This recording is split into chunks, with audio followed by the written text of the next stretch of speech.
Hey everyone, it's me, and I'm not gonna lie, I'm shaking writing this. I just drove back from the overnight lot behind a shuttered Walmart on the outskirts of Dallas, and what I heard on my scanner is still echoing in my head. Tonight, I'm sharing 20 bone-chilling, true stories from real night shift workers who've manned the aisles and backrooms of Walmarts across Dallas, folks who clocked in expecting another slow, quiet shift, only to discover something. Watching them in the dark, I promise you, after hearing just one of these tales, you'll never walk down a fluorescent lit aisle the same way again. If you're already feeling that knot in your stomach, do yourself a favor, hit subscribe now, because once you join Creepy Vibes, you won't want to miss a single whisper, flicker, or shadow that moves when it shouldn't. Before we get started, tell me, where are you watching from, and what time is it on your clock right now? Drop it in the comments and brace yourself, because we're about to plunge into 20 true encounters that will make you question every ding, footstep, and quiet voice you hear after midnight. Let's go. They told Carla not to worry about the stories. It's just tired talk, the assistant manager chuckled when she asked about the old night shift rumors. Too many energy drinks and not enough breaks. He grinned, handed her the scanner, and pointed toward the back. Toys tonight. Don't fall asleep in a beanbag chair. She hadn't intended to ask, not really. But the air around that place had something sticky in it. Not just the heat trapped under flickering fluorescents or the musty scent of decades-old shelving. Something else.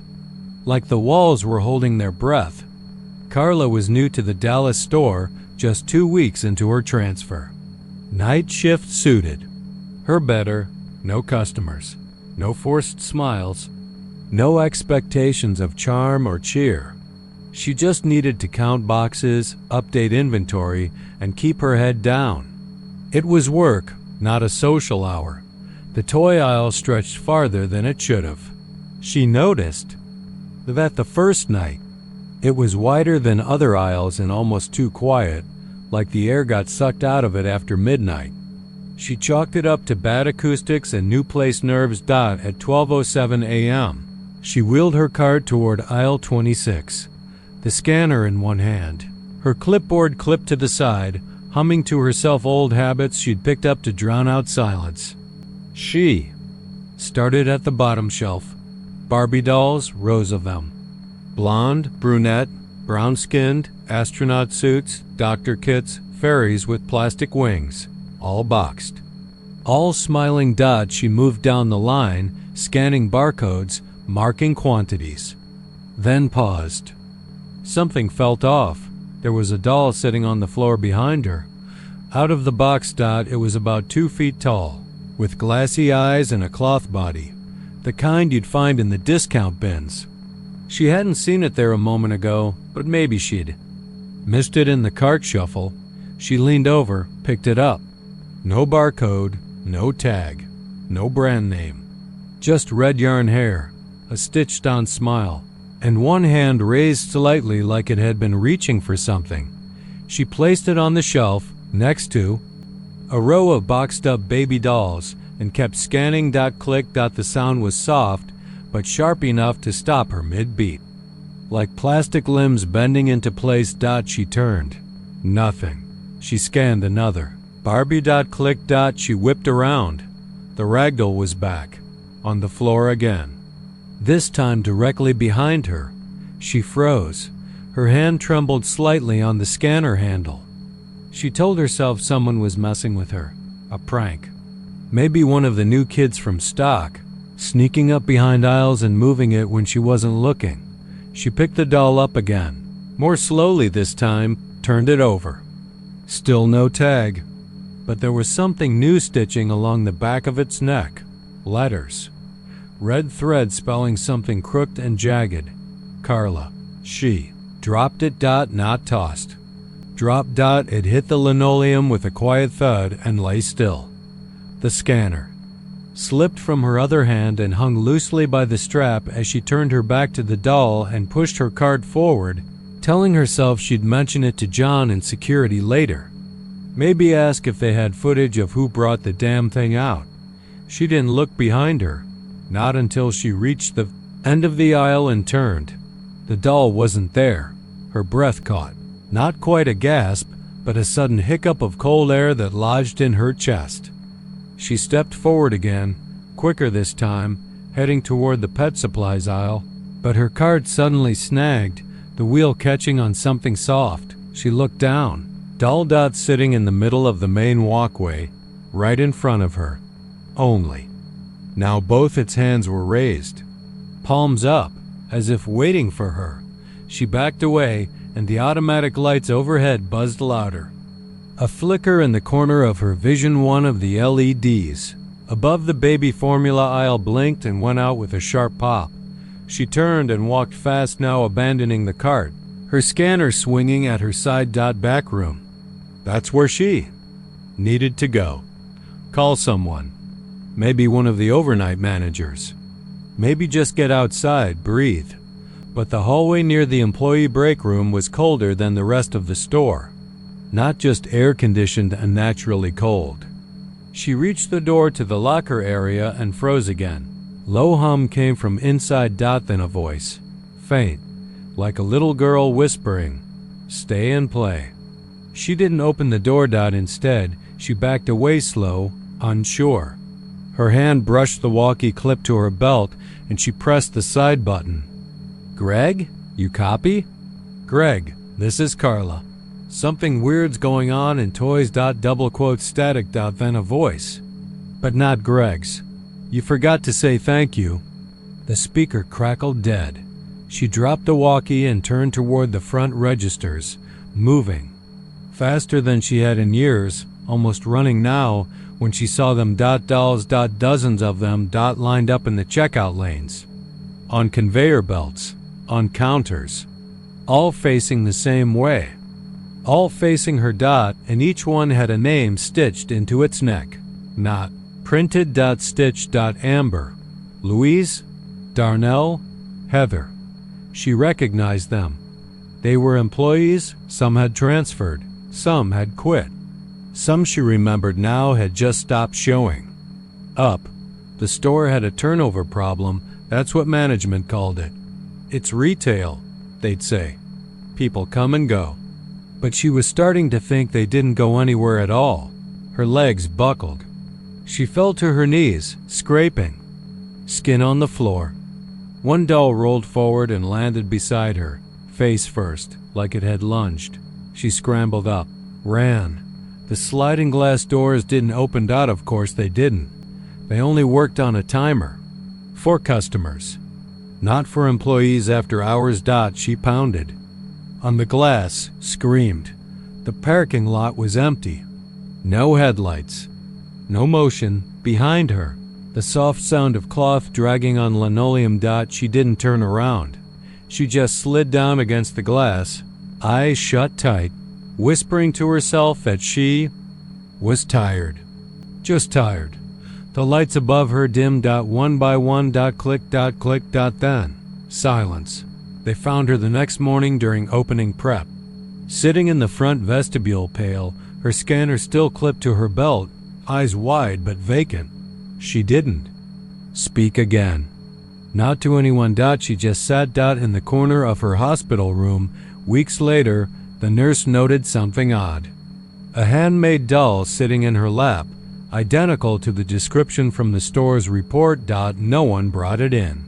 And stitched along the back of its neck, in red thread, were 3 words. "Thanks for playing." They said it was his first week. Name tag still shiny, barcode scanner still fresh out the box, and that nervous smile all new hires wore like an ill-fitting suit. Javier, or Javi, as he introduced himself, had been assigned to night restock.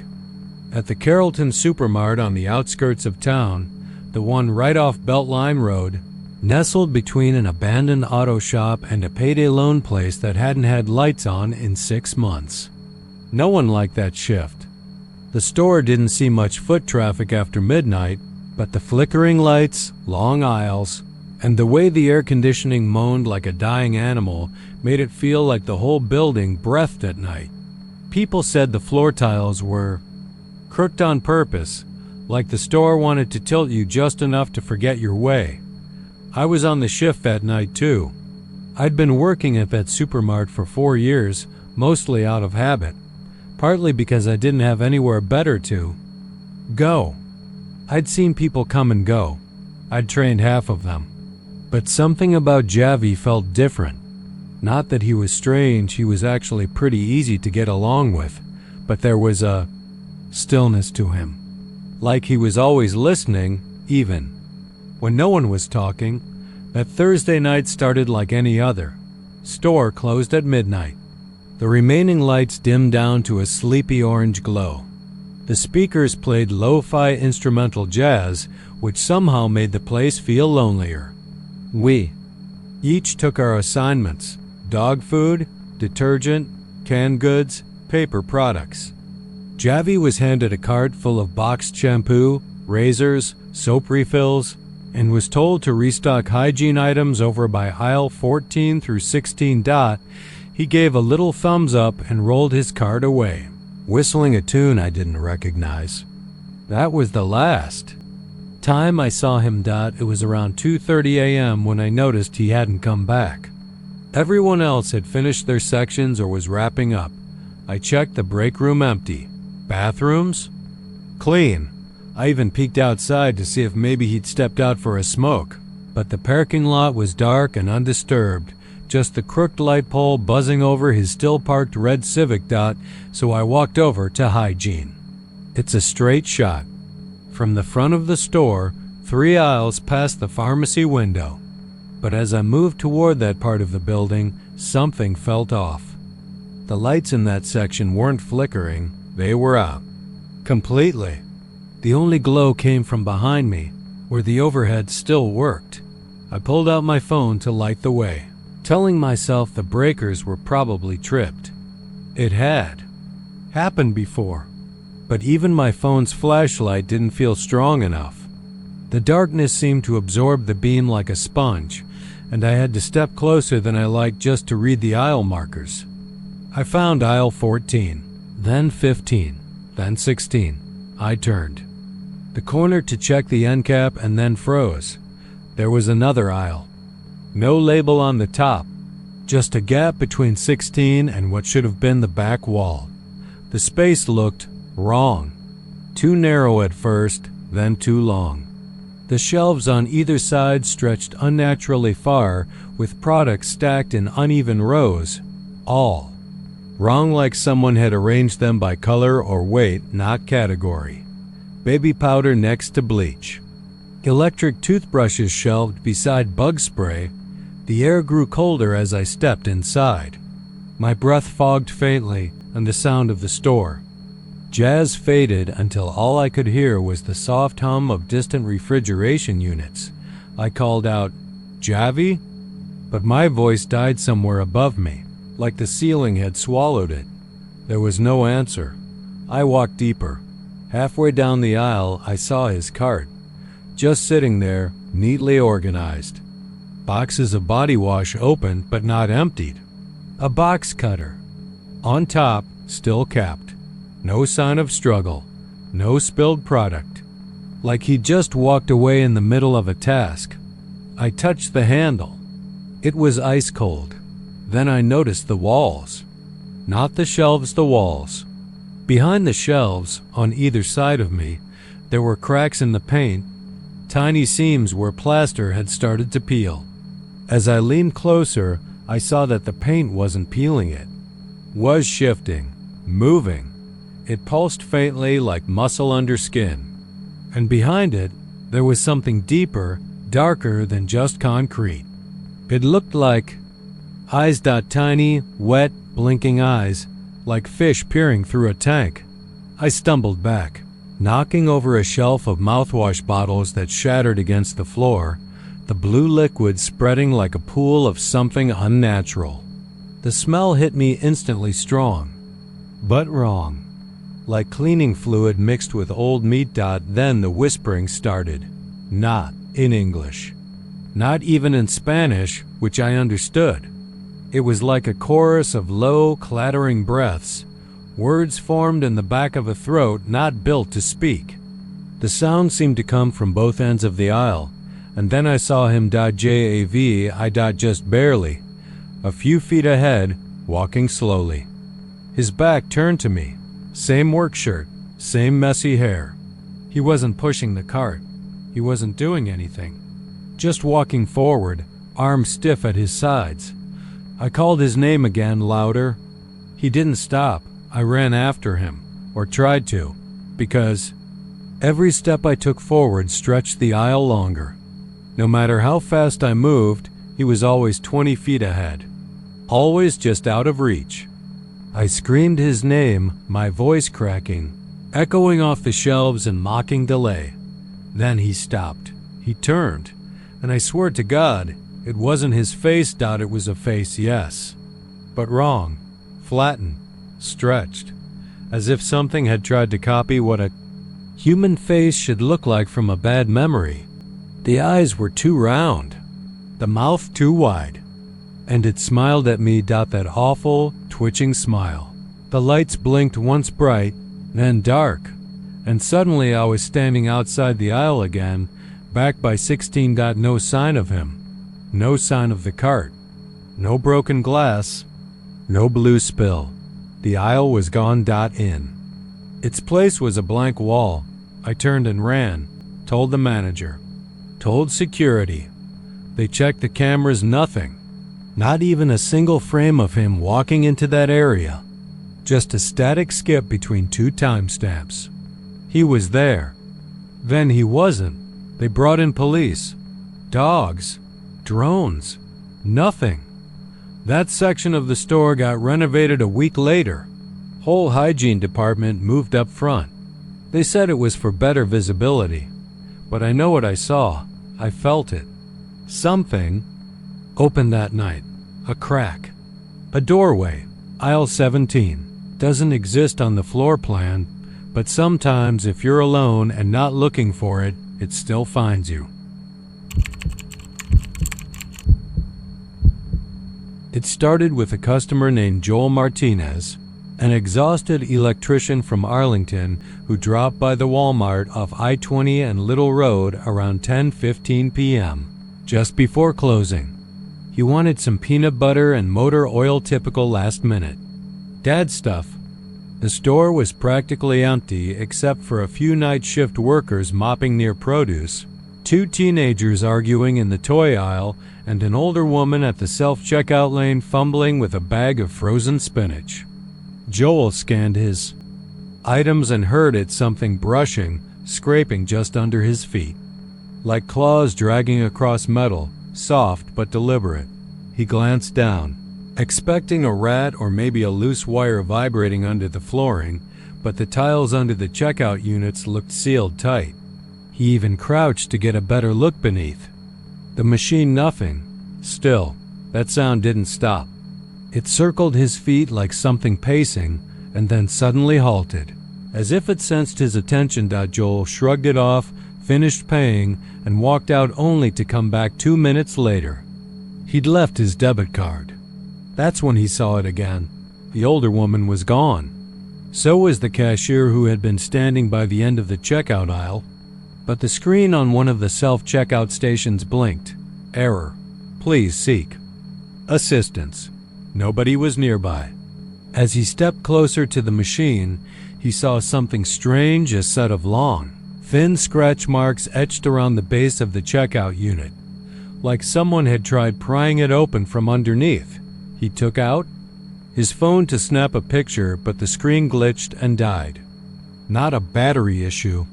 The screen just went black, like it was short-circuited. That's when the noise came back. Slow, rhythmic scratching. From inside the floor, he didn't wait to find out more. Joel left, got in his truck, and drove home fast. Enough to get a speeding ticket if any cop had cared to patrol that area after dark. He posted about it on a local Reddit board for Arlington, and for a few hours, Nobody responded. But the next morning, someone with the username WalmartVet43 replied, saying, "You're not the first. It's been happening since they installed those machines." Over the next week, others began sharing odd experiences. One said they heard whispering under the machines. Another claimed their child's shoe got stuck between the floor paneling, and when they yanked it out, the sole had deep gashes in it. But the one that caught the most attention came from a former night shift worker named Melinda Jennings. Melinda had worked self-checkout cleanup duty for nearly 8 years. She knew every cable that ran under the floor, every square foot of access panels and wiring trenches. What she said was simple but terrifying. There's no space under those machines. It's sealed steel. I helped install them. And yet, when a customer reported a unit vibrating unusually one night, Melinda and her manager unscrewed the floor panel below it. What they found made her quit that same night. Beneath the self-checkout kiosk, where there should have been nothing but sealed steel and concrete, there were scratches. Not surface-level marks either, deep gouges, and not random. They formed something close to a spiral, like something had spun beneath the steel repeatedly, clawing upward. The metal was warped from inside. There were even small clumps of what looked like coarse black hair stuck between the seams. The manager, Craig, told her to shut up about it, said maybe it was some issue with installation or vandalism. But she knew better. You don't vandalize the underside of a sealed steel slab unless you're coming from below. A few nights later, Craig didn't show up for work. They found his car in the lot, keys still inside.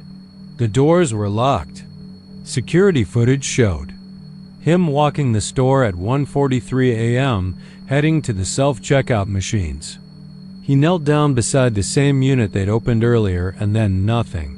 He never walked out, never came back into frame. It was like he disappeared right there.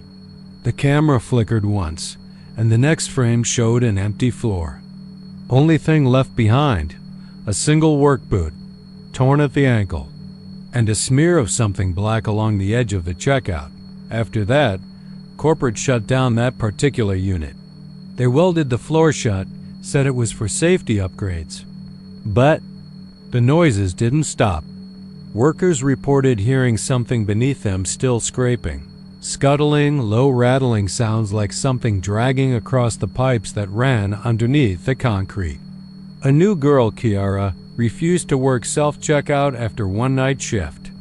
Said she saw a face, not a person's face, something darker. Something long, stretched, and moving too fluidly under a machine like water through a pipe. Said it blinked at her. Eyes black like puddles. The store manager installed motion sensors. They went off every night, always between 2:12 and 2:26 a.m. When they checked the footage, blank static. Eventually, the corporate office sent a team 3 men in unmarked blue uniforms who carried no name tags, no identifiable equipment. They spent 2 days under the floors and behind the walls. One of them didn't come back up. The other said he must have left during the night, but everyone knew they never saw him exit. His gear was still inside the store, and when night fell, the scratching started again louder than before. Melinda swore she could feel it in her teeth, a kind of pressure, like whatever was underneath had grown bolder, maybe hungrier, some thought. Maybe it was rats mutated or diseased from runoff. Others whispered about sinkholes, or worse, old tunnels from God knows when. Arlington had its fair share of forgotten basements and bootlegging cellars from the Prohibition era, but none of that explained the steel being bent from beneath. None of that explained the hair, or the wet guttural breathing people started hearing when they knelt near the checkout kiosks to retrieve dropped coins or receipts. One night, a boy named Dustin, about 16, tall, awkward, took a dare from a coworker. Crawl under the kiosk with your phone light on and record for 30 seconds. He did that. The video went dark after 5. All that was heard was a wet dragging sound, like meat being pulled across tile. Then a single word, whispered so faintly that they had to boost the audio to hear it clearly. Stay. They never found Dustin. His phone was discovered inside the kiosk, but nobody knows how. The base is solid, screwed down, sealed. Now they've installed cameras inside the kiosks. They monitor for any unusual activity, but nothing shows. No footage, no audio. Just long stretches of blackness, interrupted now and then by static. Or faint knocking. One knock. Pause. Two knocks. Pause. Three scratches. Some nights, if the store is quiet enough and the lights flicker like they sometimes do around 3 a.m., the sound comes back, long, slow clawing sounds, spiraling from underneath. And sometimes, just sometimes, you'll feel something cold and wet brushing your ankle while you scan your groceries. Don't look down. Just keep walking. Whatever it is, it's learning, watching. And every time that scanner beeps, it gets a little closer to the surface. The first time Selena saw her, she chalked it up to exhaustion. Third shift was hell on the body, especially at a Walmart that stayed open until midnight and then flipped into a ghost town for a skeleton crew to clean, restock, and ready it for the next day's consumer stampede. Selena had been working the floor since 10. It was nearly 2 when she ducked into the women's bathroom at the back of the store near lawn and garden. That part of the store always felt colder than the rest, a little more off. The fluorescent lights hummed louder there, and the air seemed still, too still, like a vacuum waiting for something to breathe life into it. The restroom was empty. At least, it looked that way. Selena washed her hands, avoiding her own eyes in the mirror as usual. She wasn't one of those people who lingered, fixing their hair or checking for zits. She didn't like mirrors. Never had. Not since she was a kid, and swore she once saw someone blinking on a delay behind her reflection. Her mom said she had an overactive imagination, and maybe she did, but some things stay with you. She glanced up, just a flick of her eyes toward the glass, and that's when she saw the woman. Pale, like paper left too long in the sun. Hair that fell long and dark, clinging to the sides of her face like seaweed. But it wasn't her appearance that unsettled Selena. It was the smile. It came late. Selena had already turned to grab the paper towels when she caught the edge of it, her reflection still standing there, not moving, not turning with her. And then came the smile, slow, delayed, as if reacting to something that had already passed. A half beat behind reality. Selena froze, her breath caught in her chest. When she turned fully to face the mirror again, the woman was gone. Her own reflection stood where it belonged, mirroring her movements, her fear, the rapid blink of her eyes as she tried to rationalize what she'd seen. Maybe it was a trick of the light. Maybe she'd moved faster than she realized. Maybe. But she didn't tell anyone. What was there to say? The next night, she avoided the back bathroom altogether. Used the one up front, near the electronics section, even though it smelled like stale popcorn and cleaning fluid. She kept her head down when she washed her hands. Didn't look. Didn't want to know. By the third night, it got harder to ignore. She'd been restocking cat litter in aisle 26 when she heard the scream. Not loud, not shrill. Just sharp and short, like someone who'd opened their mouth in surprise but was too shocked to let out the rest. It came from the back bathroom. And when Selena and Manny, the janitor, jogged over, they found it empty. No one had gone in, he swore. He'd been mopping the floor near lawn and garden all night. Selena nodded, but her hands were shaking. She didn't say it, but she knew. It was the woman. She tried to tell her supervisor, but Tanya was all business. Mirrors don't smile. Hun, you probably saw a late-night shopper. People get weird after midnight. Selena thought about quitting. Thought about just walking out the next time her shift ended and never coming back. But she needed the money. And besides, part of her didn't want to let it win. Whatever it was, so she went back. That night, the lights in the back bathroom flickered. Not all at once. Just the one over the second sink. It buzzed in a high-pitched, nerve-grinding way. Selena didn't want to go in, but she had to. Something in her gut told her it wouldn't leave her alone if she didn't face it. She felt drawn to it, like something magnetic, a pull behind. Her ribs that tightened the closer she got. She stepped into the bathroom, slowly, her sneakers squeaking on the tile. The mirrors were dark, dirtier than usual. The cleaning crew hadn't gotten to them yet, but she could see enough that the woman was there again, standing behind her this time, not in the mirror, in the room. Selena spun around so fast she nearly lost her balance, but there was no one there, just the stalls. Just the mop bucket in the corner. Just the faint echo of a breath that didn't belong to her. And when she turned back to the mirror, the woman was there again, closer now. Too close. The smile never left her face. It just stretched, impossibly wide, curling up at the corners like something unhinged. Selena screamed. She didn't remember doing it, but later Tanya told her they heard it all the way in the loading dock. Manny found her curled on the floor, in front of the sinks, staring at the mirror with her eyes wide and unfocused. They sent her home early, gave her 3 nights off, said maybe she needed rest. Maybe she was working too hard, but Selena didn't sleep. Not really, she tried, but the woman came in her dreams, always in mirrors, always smiling, always delayed. And then came the night Selena saw her outside the glass. It happened in the break room. There was a small mirror above the microwave. Just a cheap little rectangle with a plastic frame. She never looked at it. But that night, she did. She saw herself sitting at the table, eating chips. But behind her, just over her shoulder, was the woman again. This time her mouth wasn't just smiling. It was opening, wide, too wide, black inside, no tongue. No teeth.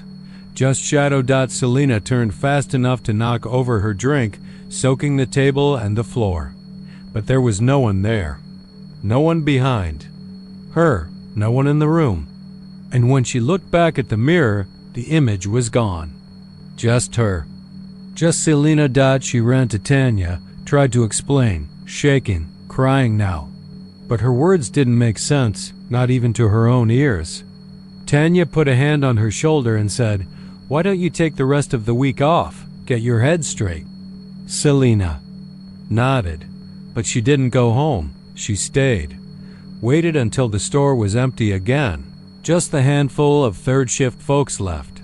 Then she went back to the bathroom, back to the mirror. She had a plan. She wasn't going to let it win. She needed to see. Needed to know what it was. Why it chose her. She stood in front of the middle sink. Turned the faucet on. Let the water run. Steam began to curl up from the basin, fogging the bottom edge of the mirror. Her reflection looked tired, pale. The circles under her eyes like bruises, and then the other smile appeared. Late, too late. Selena didn't flinch this time. She stared into the glass, breathing heavy, waiting. The smile grew. The woman's face tilted, just slightly, like her neck had loosened. Then the reflection reached forward. Only the mirror didn't break. The glass rippled, like water. And the woman came through. It wasn't loud. There wasn't screaming. The mirror didn't shatter. It just shimmered, and Selena was gone.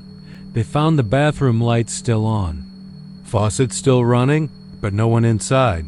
Not until the next girl started night shift. Her name was Kendra. She just transferred from a store in Garland. On her second night, she went into the back bathroom after restocking bug spray. She didn't think much of it until she looked in the mirror and saw a woman standing behind her. Only she wasn't smiling yet. Not yet.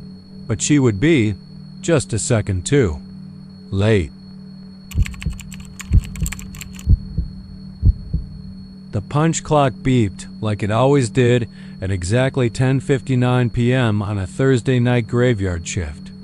Logan McCree's name lit up on the tiny green LCD screen outside the employee entrance of the Buckley Distribution Center just south of Denton, Texas. Logan had never been late, not once in the 4 years he'd worked inventory. He'd show up 15 minutes early, sit in the break room with his coffee, always black, no sugar, and clock in at the same time every single night. Some of the guys joked he had an internal clock more precise than the cheap Chinese made, one mounted on the wall. But that Thursday, something different happened. He never clocked out. At first, no one noticed. Graveyard shifts blur together, especially at a place like Buckley, where the ceilings stretch 40 feet high and the air smells like stale cardboard and forklift grease. People come and go, numbers get punched, pallets get moved, and most of the time, folks don't even look each other in the eye. It's just a bunch of tired men and women trying to earn enough to keep the lights on and the beer cold. Logan's teen lead, a pudgy guy named Carol, finally noticed something was off on Monday morning when he reviewed the weekly shift logs. The system showed Logan had clocked in on Thursday night and never clocked out. His name still showed as active on the digital roster.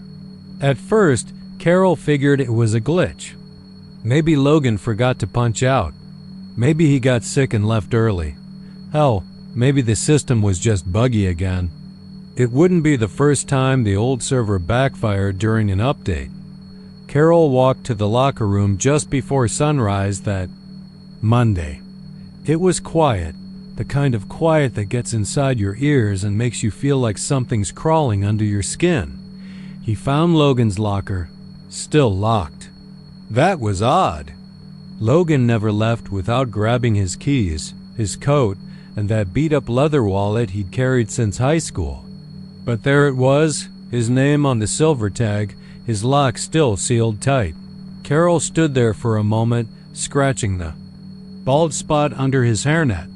Then he called HR. 2 hours later, a woman from Human Resources named Kayleen showed up with a clipboard and no real sense of urgency.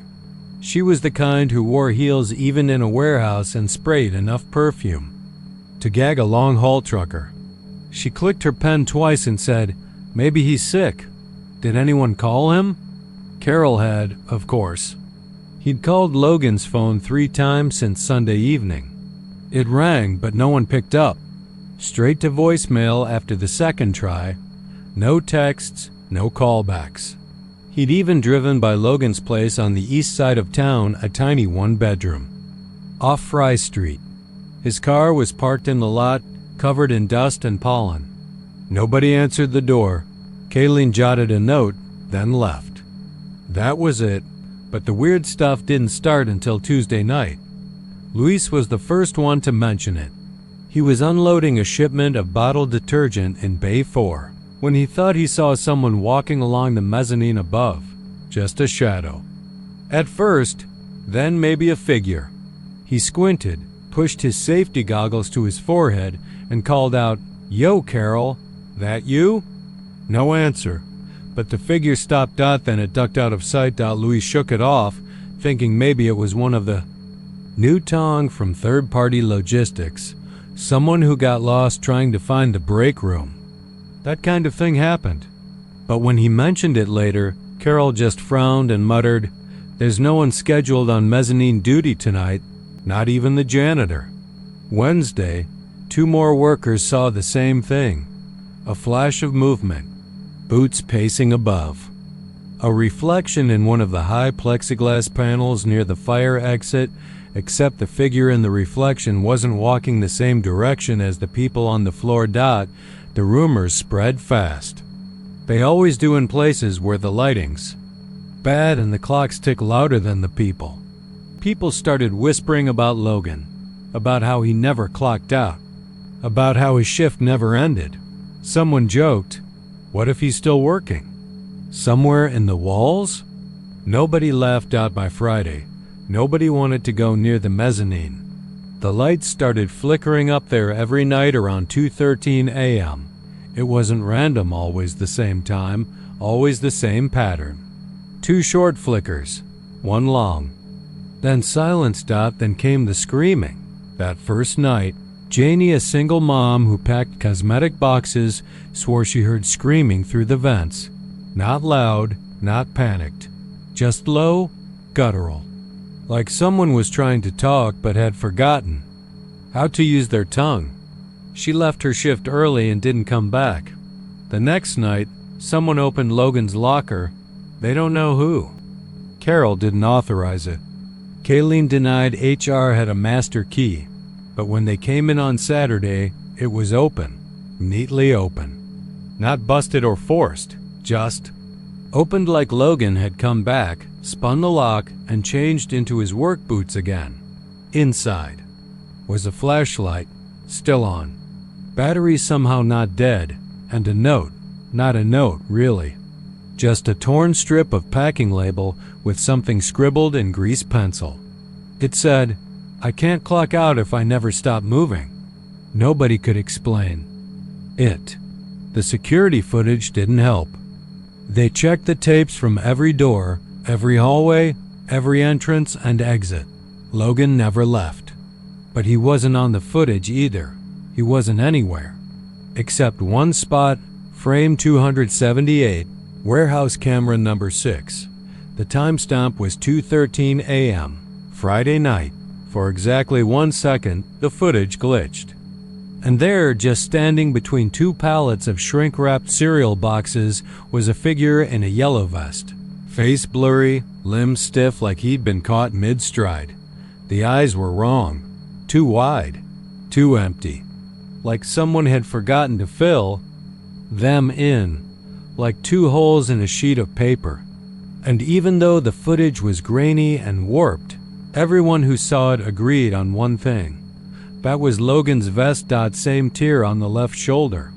Same barcode.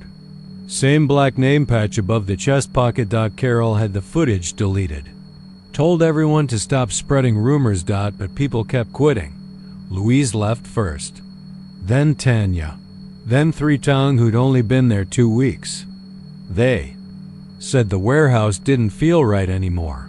Said the walls had started humming when no machines were on.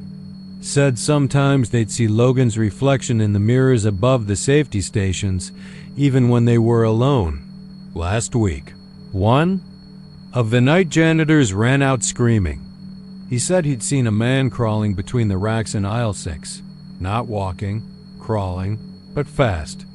Too fast, like the way spiders move when you lift the rug. They found a smear of blood on the floor near where he'd pointed. Just a little.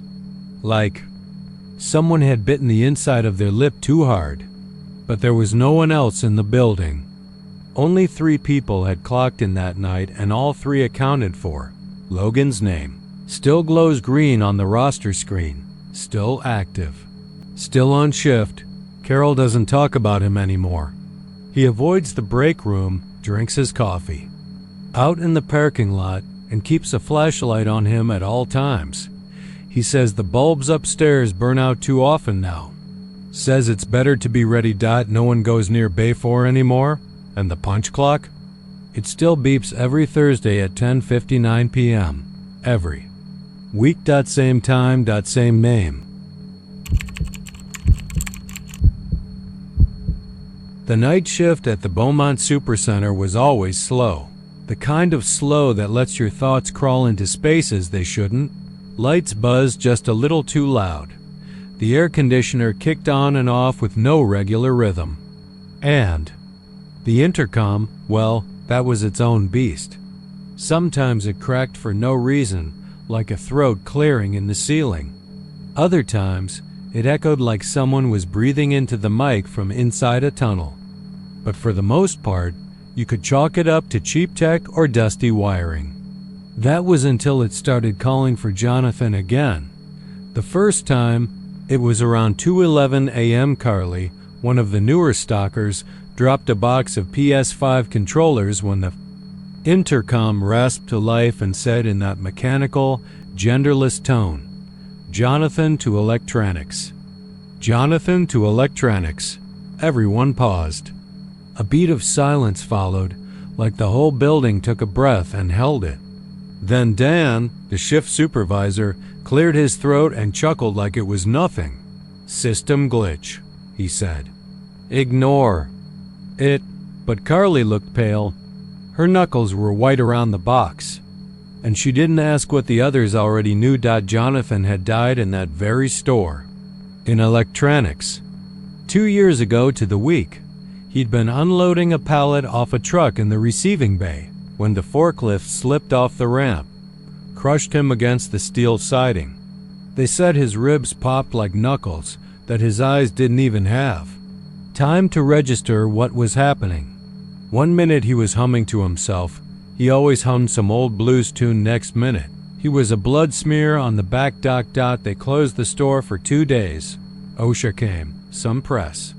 A little ceremony, with plastic chairs out by the vending machines.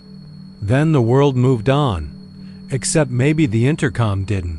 The second time it called for him was a week later. Same time, 2:11 a.m. This time it was louder, clearer. Jonathan to electronics. People exchanged glances. No one laughed. Dan called corporate maintenance that morning and had them inspect the system. The guy came in, climbed a ladder, and tinkered in the ceiling for 3 hours. Said the system checked out fine. No pre-recorded messages. No call loops. Could have been interference, maybe someone playing a prank with a signal jammer or a remote mic, but unlikely. These things are hardwired. But it didn't stop. Every Tuesday, like clockwork, just after 2:10 a.m., the same message. The same name. The employees started joking about it because that's what people do when they're scared. Carly refused to go near electronics after midnight. Jorge, a floor cleaner, said he saw someone in the CCTV monitor standing behind the glass. Counter one night, tall, male, arms hanging wrong like they were dislocated. But when he blinked, the screen flickered and went black. Dan caught him praying in Spanish. In the break room after that shift. Then came the night nobody joked. It was around 2:08 when the intercom sputtered, 3 quick clicks like someone was pressing the talk button, but hadn't spoken yet. Then static. Then silence. Then Jonathan to electronics. Except this time, it wasn't mechanical. It was a voice. A real one. Ragged. Wet-sounding. Like someone speaking through a mouthful of phlegm. It was followed by another sound. Not over the intercom, but from inside the store, a loud metallic clang from the electronics aisle, like a steel shelf had collapsed. Dan ran toward the noise with 2 others, flashlights cutting through the dark corners. The lights in electronics had flickered off. Not all of them, just that section. The rest of the store still glowed faintly under the fluorescence. Electronics was cloaked in shadow, the kind that distorts shapes and makes the edges of things feel like they're breathing. They found nothing broken, no shelf fallen, but the glass counter had a long crack across it as if struck hard from underneath. In the reflection of that broken glass, Carly swore she saw someone standing behind her, smiling with lips peeled too far back. But when she turned, there was only Dan, staring into the dark with his fists clenched. After that night, no one wanted the Tuesday overnight shift. Dan stopped assigning people to electronics entirely after midnight. The cameras in that section had stopped working anyway, always static when you tried to rewind the footage from that hour. Corporate sent another tech. Same story. Everything was fine. Except nothing was fine. A month passed. One Tuesday, Carly didn't show up. Her car was found in the lot, keys still in the ignition. Her namatag was on the dash. The doors were unlocked. Her phone was in her locker. No one saw her leave. The last footage showed her walking toward electronics around 1:52 a.m. Her silhouette disappeared between aisle 11 and the DVD bin. She never walked out. Police filed a report. Missing adult. No signs of foul play. Nothing on cameras. Nothing on nearby roads. No footprints. No body. That night, the intercom didn't call for Jonathan. Instead, Carly to electronics. Carly to electronics. Everyone heard it, even the customers. Even the manager from day shift, who had always rolled his eyes at the stories. He quit the next morning. They shut electronics down for remodeling a week later. Tore up the floor tiles. Rewired the walls. The store manager told the night crew it was to modernize the space. New shelves. New layout. New security systems. But Jorge, who stayed behind to clean the construction dust one night, found something. That wasn't in any report. Behind the pegboard wall, in the space between electronics and the back room, there was a small section of the original drywall, covered in black mold and soot stains, like there had been a fire years ago. On that wall, someone had written a message with what looked like dried blood. Though no one sent it for testing. The message was simple. Still working my shift, can't clock out. Jorge quit that night. They rotated staff after that. No more permanent night shifts. No one stayed in electronics longer than a few minutes. They kept the lights on in that section 24/7, hoping it would make a difference. But employees still whispered, because the intercom still buzzed, still cracked with that same voice. And every now and then, it didn't say Jonathan. It said other names. Names of people who had gone missing, or quit and never answered their phones again. And one night, when Dan stayed late to audit some freight deliveries, the intercom clicked on at 2:11 a.m. sharp. Daniel to electronics. Daniel to electronics. Lights flickered. The air went cold, and no one ever saw him again. The Walmart off I-45 near Huntsville never closed.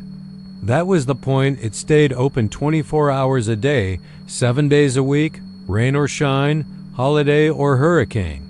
You could walk in at 3 a.m. and buy fishing lures, dog food, a microwave, or an engagement ring if you were desperate enough. It was one of those stores where everything always felt a little off during the night shift, the kind of place where the buzz of the fluorescent lights drilled into your head and time slipped sideways. People working graveyard there talked about it like prison time, something you got through, not something you enjoyed. Roy Martinez had been working security there since 2017. A lean man in his early 40s with thinning hair and a gut he constantly tried to suck in. Roy was the kind of guy who kept to himself, read conspiracy theory forums on his breaks, and didn't ask questions unless he had to.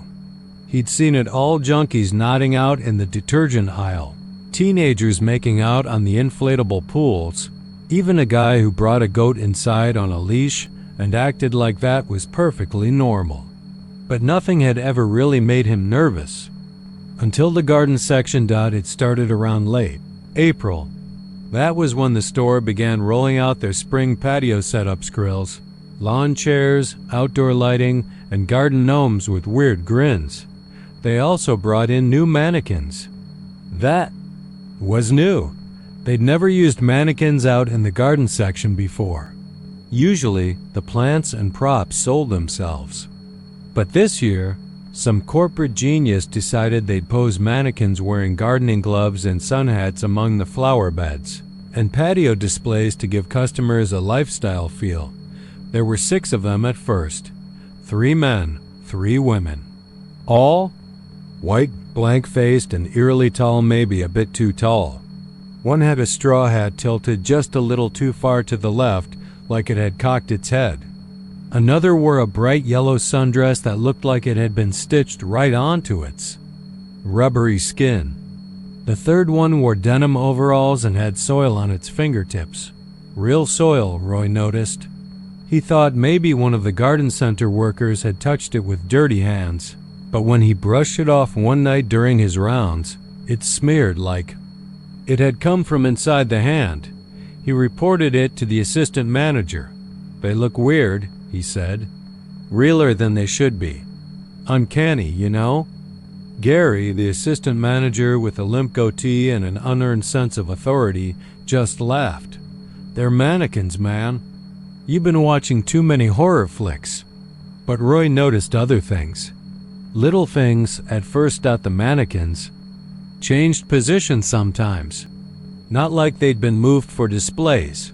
Subtle things. A finger pointing in a new direction. A tilt of the head that wasn't there last night.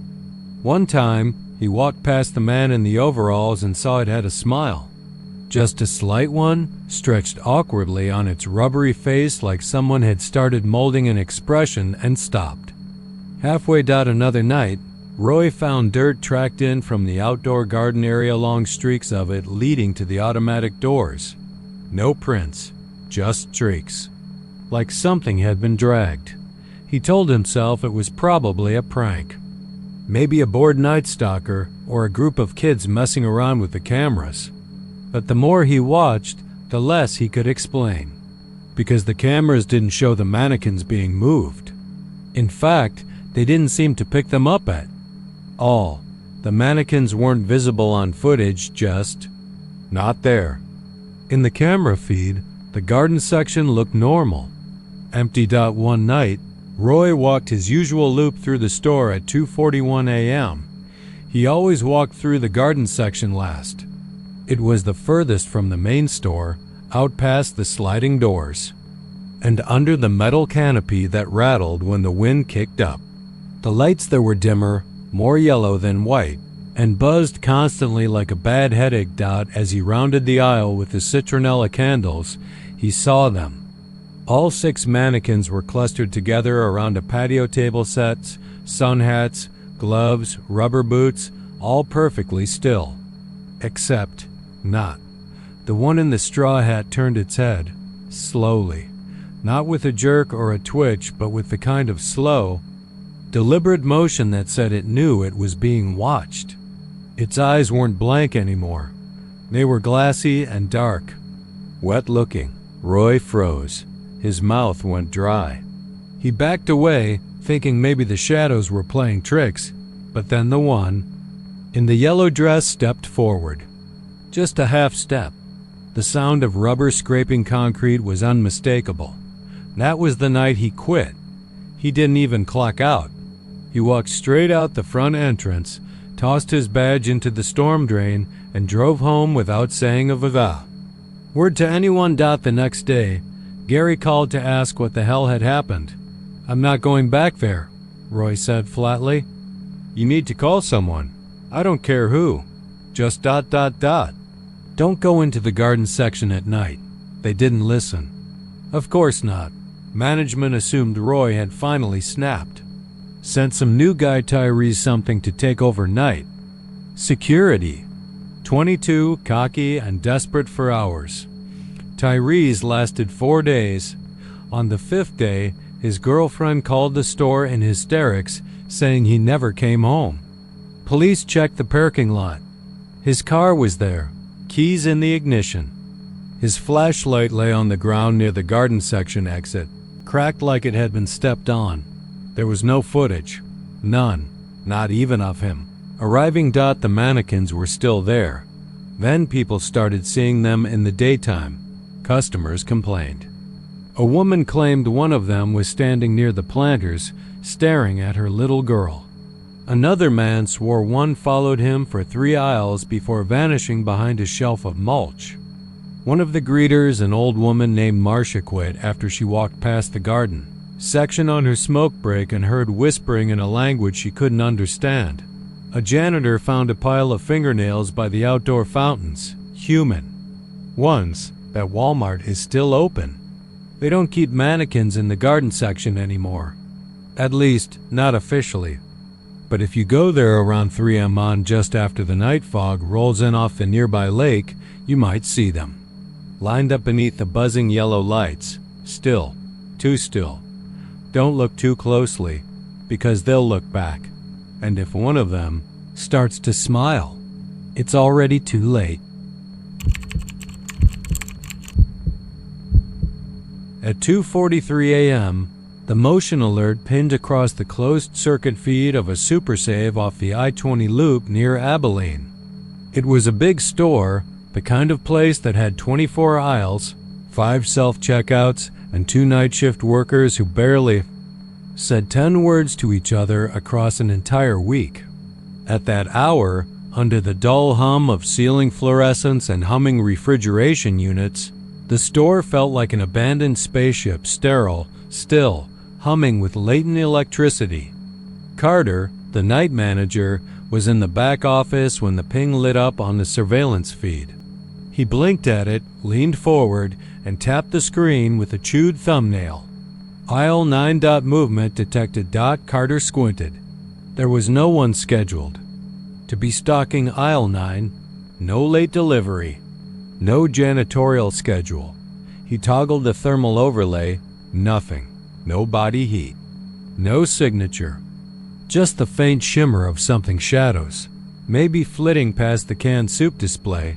He rewound the feed 5 seconds, played it again, there it was, a blur. Not quite human-shaped, but tall, vaguely upright. Not fast either, more like it was gliding. The shadow shimmered as it passed the camera's line of sight, then vanished again at the end cap. The camera didn't glitch. The footage was clean. The shadow had simply appeared. Carter licked his dry lips and clicked through to the other aisle feeds. Nothing in 8, nothing in 10. Then aisle 17. Movement again. This time, just before 2:44 a.m., but SuperSave didn't have an aisle. 17. Carter frowned and pulled the store layout map up from the employee handbook folder on his desktop. Aisles went up to 16. He knew this store like the back of his hand. He'd worked nights there for nearly 8 years. There was no aisle 17. He was sure of it. He clicked the feed. The camera read CAM17A. The video was grainy, darker than usual, like the overhead lights in that part of the store were dimmer or flickering.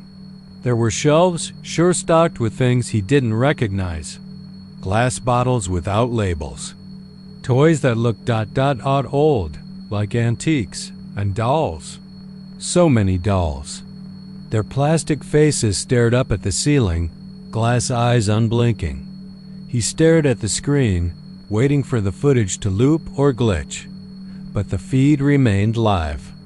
At 2:45 a.m., something moved again. A long shadow slithered down the center of the aisle, moving slow and sinuous like it was dragging itself. Carter leaned closer. Whatever it was had too many limbs. They moved in jerky, insect-like motions. But there was no heat signature, no breathing. The lights didn't even cast a shadow where it walked. He slammed the laptop shut and stood up. "Screw this," he muttered, grabbing the old flashlight from the drawer. He told himself it was just a prank, some old forgotten camera feed they never removed, maybe from before the renovation.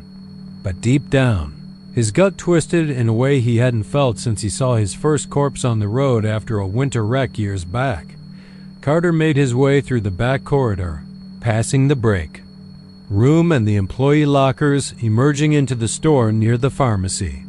The place was silent except for the humming coolers. He flipped on the flashlight and walked past the first few aisles. Aisle 6. Aisle 7. He paused, glanced up at the signs hanging from the ceiling. Everything matched. Aisle 8. Aisle 9. He turned down aisle 9. Sweeping his flashlight side to side. Nothing. Not even a box out of place. He stepped to the end of the aisle and looked. Left, aisle 10. Then 11. The sequence held steady. He paced forward, slowing now, heart thudding harder in his chest. At the end of aisle 16, he stopped. There shouldn't be anything else. Just the storage door, the employee exit, and a mop bucket. But tonight, under flickering ceiling lights, A new aisle stretched beyond that wall. No sign hung above it. No markings.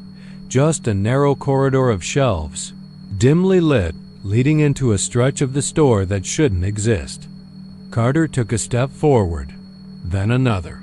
The air grew colder as he moved. The silence thickened, almost like it was pushing in around him. His flashlight flickered, then died. He tapped it hard against his palm, but it stayed dark. The shelves were tall, taller than in any other aisle, and packed with strange items. Obsolete electronics, VHS tapes without labels, rows of old prescription bottles, rotten fruit. One shelf was full of tiny shoes, baby shoes, muddy and worn. Mismatched. Carter turned in a slow circle. No exit behind him, just more aisle. He wasn't sure when he stopped being able to see the front of the store. It had dissolved into shadow somewhere behind him. The shelves had grown closer together, pressing in. Then the smell hit him, something like ammonia, burnt rubber, and wet fur. He heard footsteps, but not normal ones. These were sharp, irregular, like someone wearing broken heels or dragging. Their feet. They scraped across the tile in uneven rhythm, coming closer, but never visible. He called out, but his voice came back to him, warped and distant, echoing in a loop, repeating a second too late. Hello? Hello. Hello? Hello. He spun around and stopped. A mirror stood at the end of the aisle. He hadn't seen it before. It was old. Ornate frame. Glass foggy with age, but his reflection wasn't right. It was him, but not quite. The clothes were the same. The flashlight was the same, but the eyes were black. Too black. And it smiled. Carter didn single quotes T. The reflection raised a ripped hand. He didn't. It mouthed something. He couldn't hear it. He turned to run, but the shelves were gone. He stood in a long, black hallway. The tiles were gone. The lights above him flickered and buzzed, then died completely. Then something breathed against his ear and whispered his name. He screamed and fell back, only to land in the employee break room. Fluorescent lights buzzed softly overhead. His laptop sat open on the desk. The clock read 3:17 a.m. He was cold, sweating. The surveillance feed showed nothing now, just aisles. Empty aisles. He clicked CAM17A feed not found.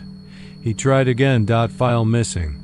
He sat still for a long time, staring at the blank screen, listening to his breath. Hitched. The next morning, he checked the store map again. Still 16 aisles. No signs of renovations. No dead spots in the floor plan.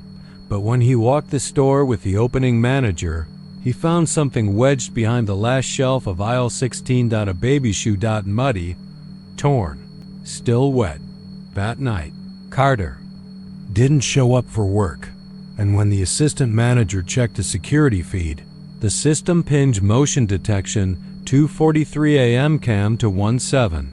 A dot movement recorded. No heat signature, just a long shadow gliding slowly past the dolls.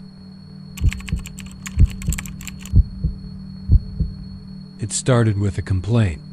Carla had only been working at the Cedar Bluff Supermart for 6 weeks, long enough to know that most night shift complaints were either exaggerated or the result of sheer boredom.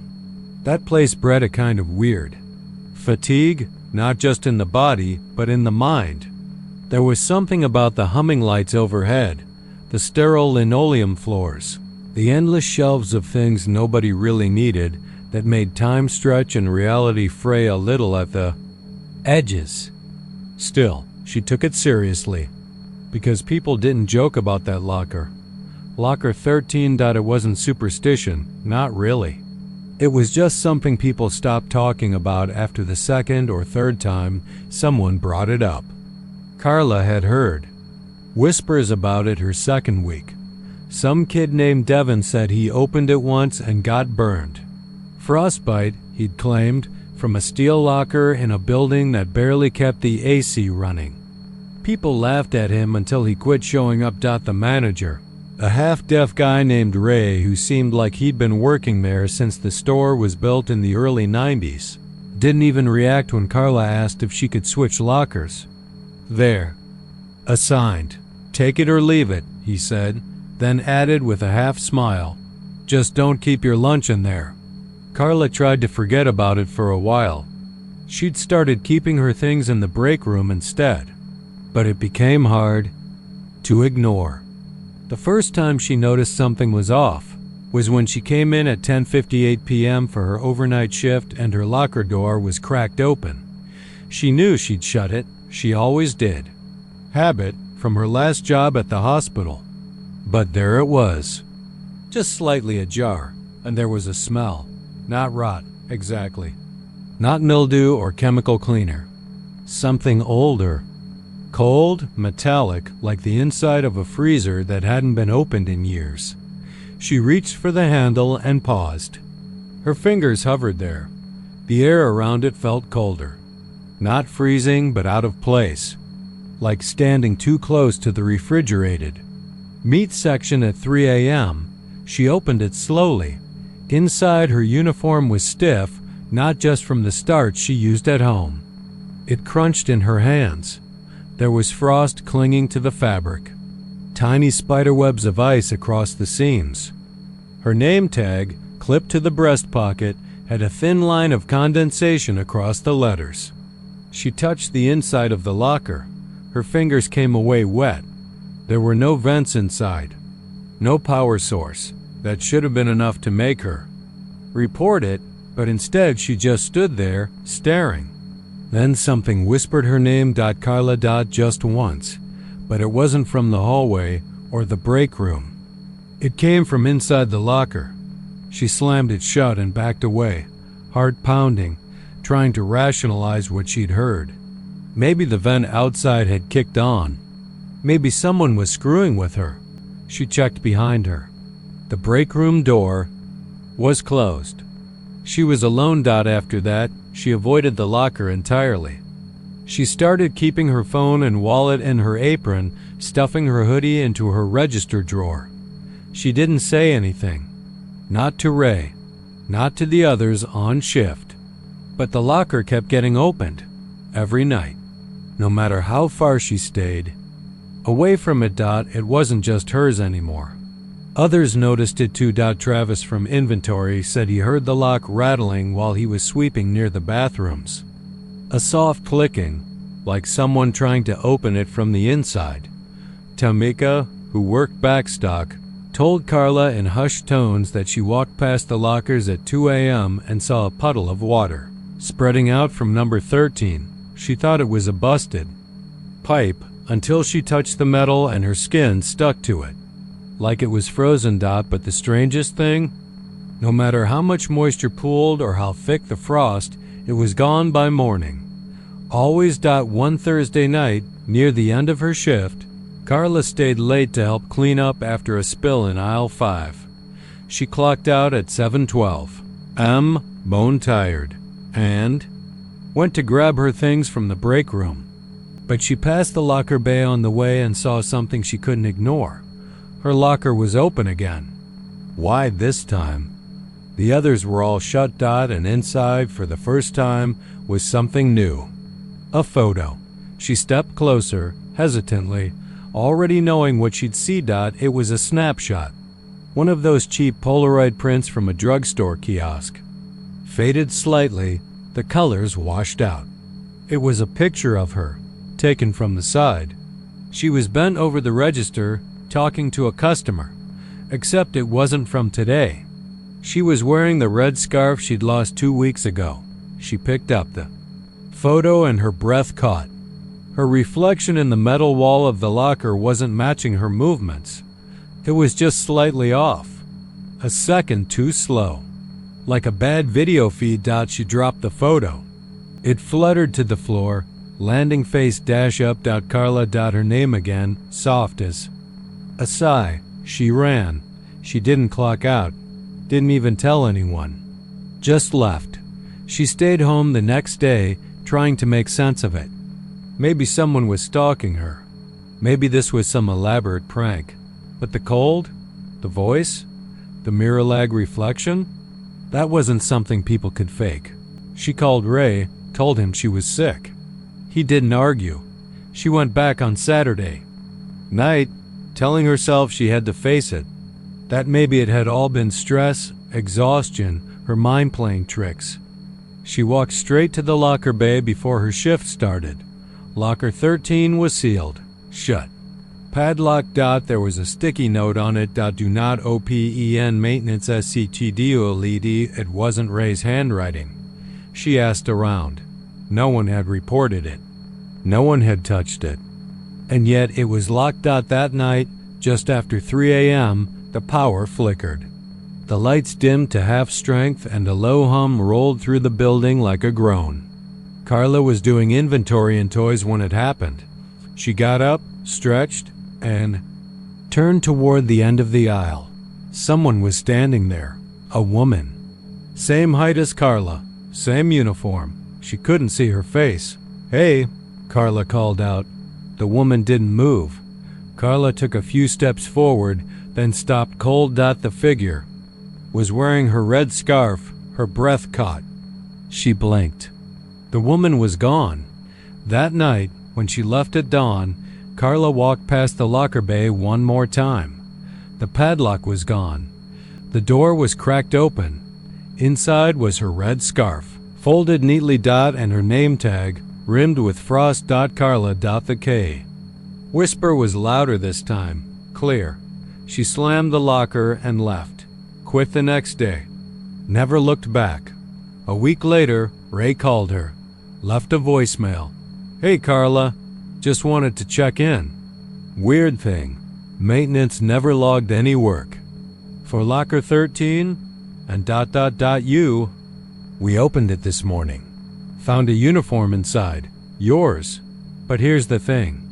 The name tag's all wrong. It says Carla. Yeah. But the last name, it's not yours. It's Carlson. That's the girl who went missing here back in '98. He never called again, and Carla doesn't answer unknown numbers anymore. But sometimes, when she's lying in bed and the air gets just a little too cold for the weather, she swears she hears her name in the dark. Soft as breath. Carla. It started with a need, like most bad decisions do. Caleb Hart hadn't planned on picking up the night shift at the Creekside Superstore off Highway 84, nestled on the edge of Waco. He wasn't looking to reinvent himself or run from anything, or chase a dream. He just needed money, that's all it was. A couple extra $100 each paycheck to cover the electricity bills piling up after his AC blew out during that cruel Texas spring. The manager, Denise, said it was just stocking and watching the monitors. Easy enough. Graveyard shift's dead, she laughed. You'll be bored more than anything. The first week was exactly that. Boring. Uneventful. Cold coffee, humming fluorescent. Lights, half-stocked shelves. Caleb would walk the aisles every hour or so, clipboard in hand, scanning SKS he didn't care about. His boots echoed down toy aisles, paint sections, and camping gear lanes where the smell of rubber and tarps lingered. Cameras were grainy. Sound was mostly dead save for the occasional buzz or click when the motion sensors triggered. Some random ceiling light back to life. He didn't even notice the man the first time. It was a blur on camera, almost like someone brushed past the edge of the frame in aisle 5, the camping section. He rewound it, squinted at the pixelated feed, and chalked it up to compression glitches. But then it happened again the next night. 3:21 a.m., give or take. The shape of someone lying down, asleep, right between the foldable cots and the shelf of propane lanterns. By the time Caleb got there, the aisle was empty. Not a soul, not a sound. Just the same smell canvas and plastic and the faintest hint of mildew. He told Denise on Friday morning. She didn't blink.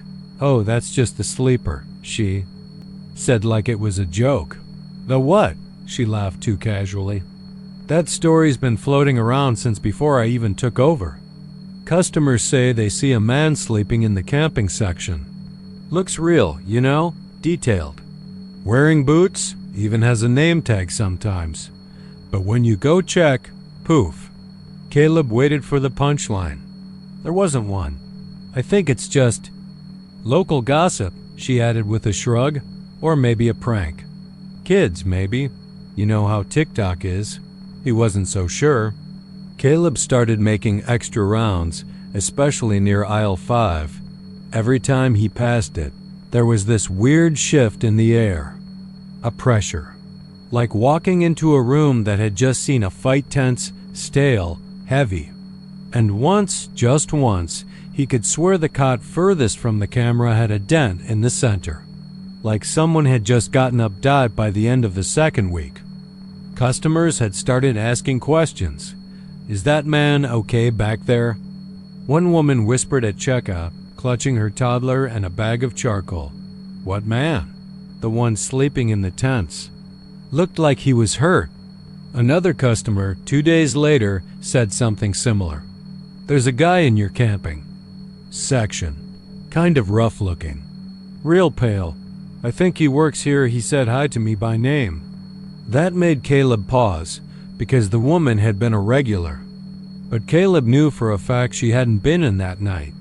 The logs showed no entry, no beep of the sliding doors. He started talking to other employees, the few he crossed paths with when shifts changed. Most gave vague shrugs, some chuckled. But the overnight janitor, Tomas, a quiet older man who'd been with the store for nearly 12 years, had a different look in his eyes when Caleb mentioned aisle 5. "You seen him too?" Caleb hesitated. "Not exactly. Just ... signs." Tomas nodded slowly, mopping handle gripped tight. "His name was Rick. Used to work here, before my time even. Took the night shift just like you. Never made much noise. Came in, stocked shelves, left. Until one day ... he didn't." Caleb's mouth went dry. "What happened?" Tomas looked around as if someone might be listening, then leaned in. "They say he fell asleep on the job. Not on break or anything, just laid down in the camping aisle and never woke up. Heart gave out, maybe. Or something else. Nobody found him till morning." Caleb tried to laugh it off, but it didn't stick. That night, he watched the footage again. Hours of it. Just grainy video, minute after minute. Nothing. Until 3:23 a.m., that's when the feed glitched. The camera in aisle 5 froze for 3 seconds, went black, then flickered back to life.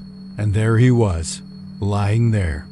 Curled on a sleeping bag, head turned slightly. Face not clear but unmistakably human. Then ... movement. The man's hand reached. Up, slow, deliberate, and tapped the label on a box next to him like he was checking inventory. Caleb bolted from the monitor. Room and rushed to the aisle. Empty. Of course. No man. But the cot was still warm. The temperature in that section had dropped. Not freezing, just ... wrong. Like a draft from a door that wasn't open. The lights buzzed. The shelves seemed too neat, too orderly. He didn't report it. He just went home when his shift ended, sat in the shower for half an hour, and tried to forget. But the next night, there was a note taped to the monitor in the back office. "Thanks for watching over my section." Rick Caleb stared at it for a long time. No one else used that office. No one had keys but him and Denise. The handwriting was clean, even, neatly printed, and the paper was yellowed around the edges like it had been sitting in the dark for years. He tried to tear it up, but his hands wouldn't move. Not fully. Not until he whispered the name Rick. And just like that, the cameras all flicked off for exactly 5 seconds. Now it's been 2 months. Caleb still works the night shift. Still walks the aisles. But he doesn't check aisle 5 anymore. Not unless he has to. Sometimes he hears footsteps when he's not walking. Sometimes he finds the inventory clipboard filled out with names he doesn't know. But other employees say those names belong to former staff, people who quit or disappeared. And sometimes, when he dozes off for just a second in the break room, he wakes up in the camping aisle. Every time. Right on the floor. Right where Rick used to sleep. Last week, Denise came in during the day and asked to review some camera footage for a loss prevention audit. She called him that night, confused. "Why are you napping in aisle 5 during your shift?" "I'm not." "But I saw you on the feed, lying down. Every night around 3:30. You get up and keep walking, but it's weird, Caleb." He didn't answer, because it wasn't him. He hadn't slept there in weeks. At least not that he remembered.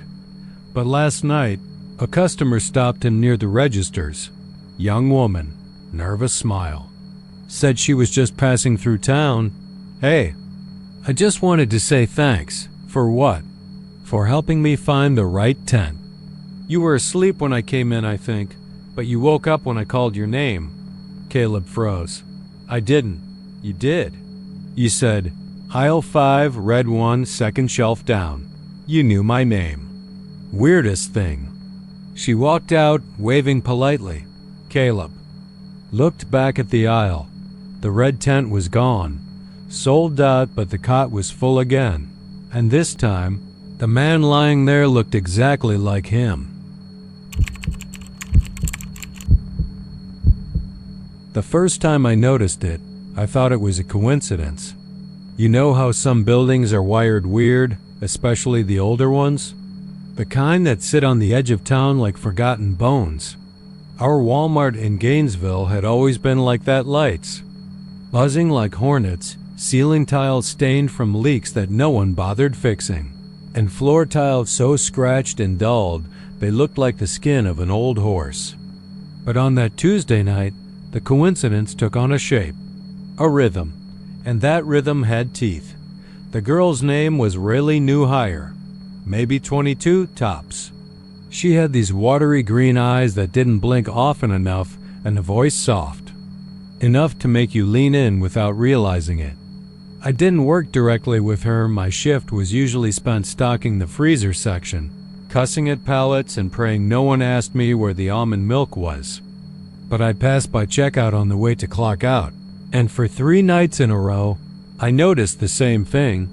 She smiled at me just as I walked by, and the overhead fluorescence dimmed, not flickered, dimmed, like someone slowly turning a dial.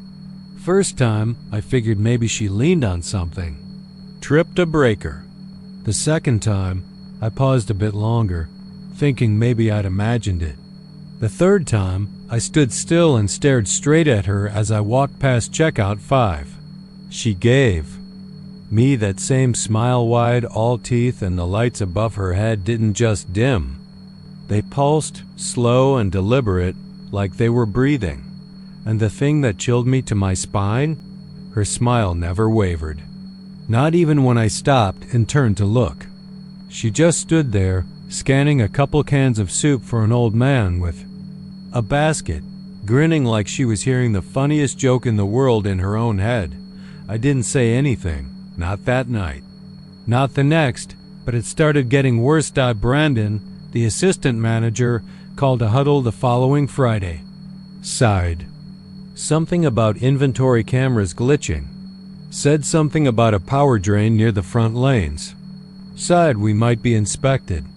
But the part that stuck with me was this offhand comment he made, laughing to himself, about how every time he walked past Riley at night, he got this damn migraine like someone stuck a magnet in my skull. I thought about the lights. Then, I thought about what Megan in receiving had said in the break room earlier that day, that she'd walked by the girl and smelled roses. Not perfume, not body spray, real roses.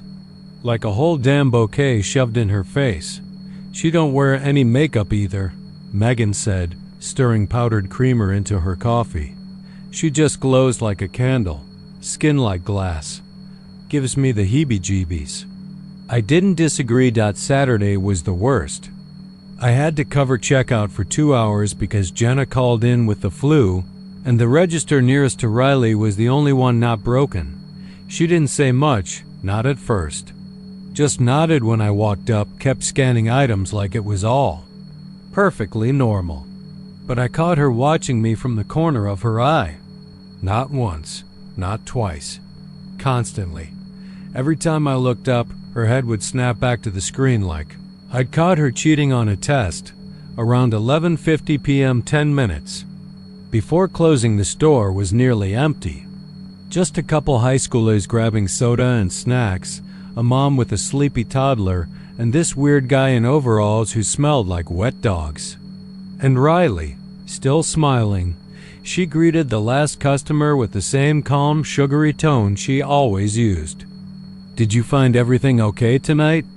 And the lights dropped again. Not all the way out, but enough that the world shifted into something quieter, heavier. You ever been in a power outage where the silence has weight? Like even the air molecules are holding their breath? That's what it felt like. The customer didn't notice. He laughed, said something about ghosts, then paid and shuffled out the door. I stayed.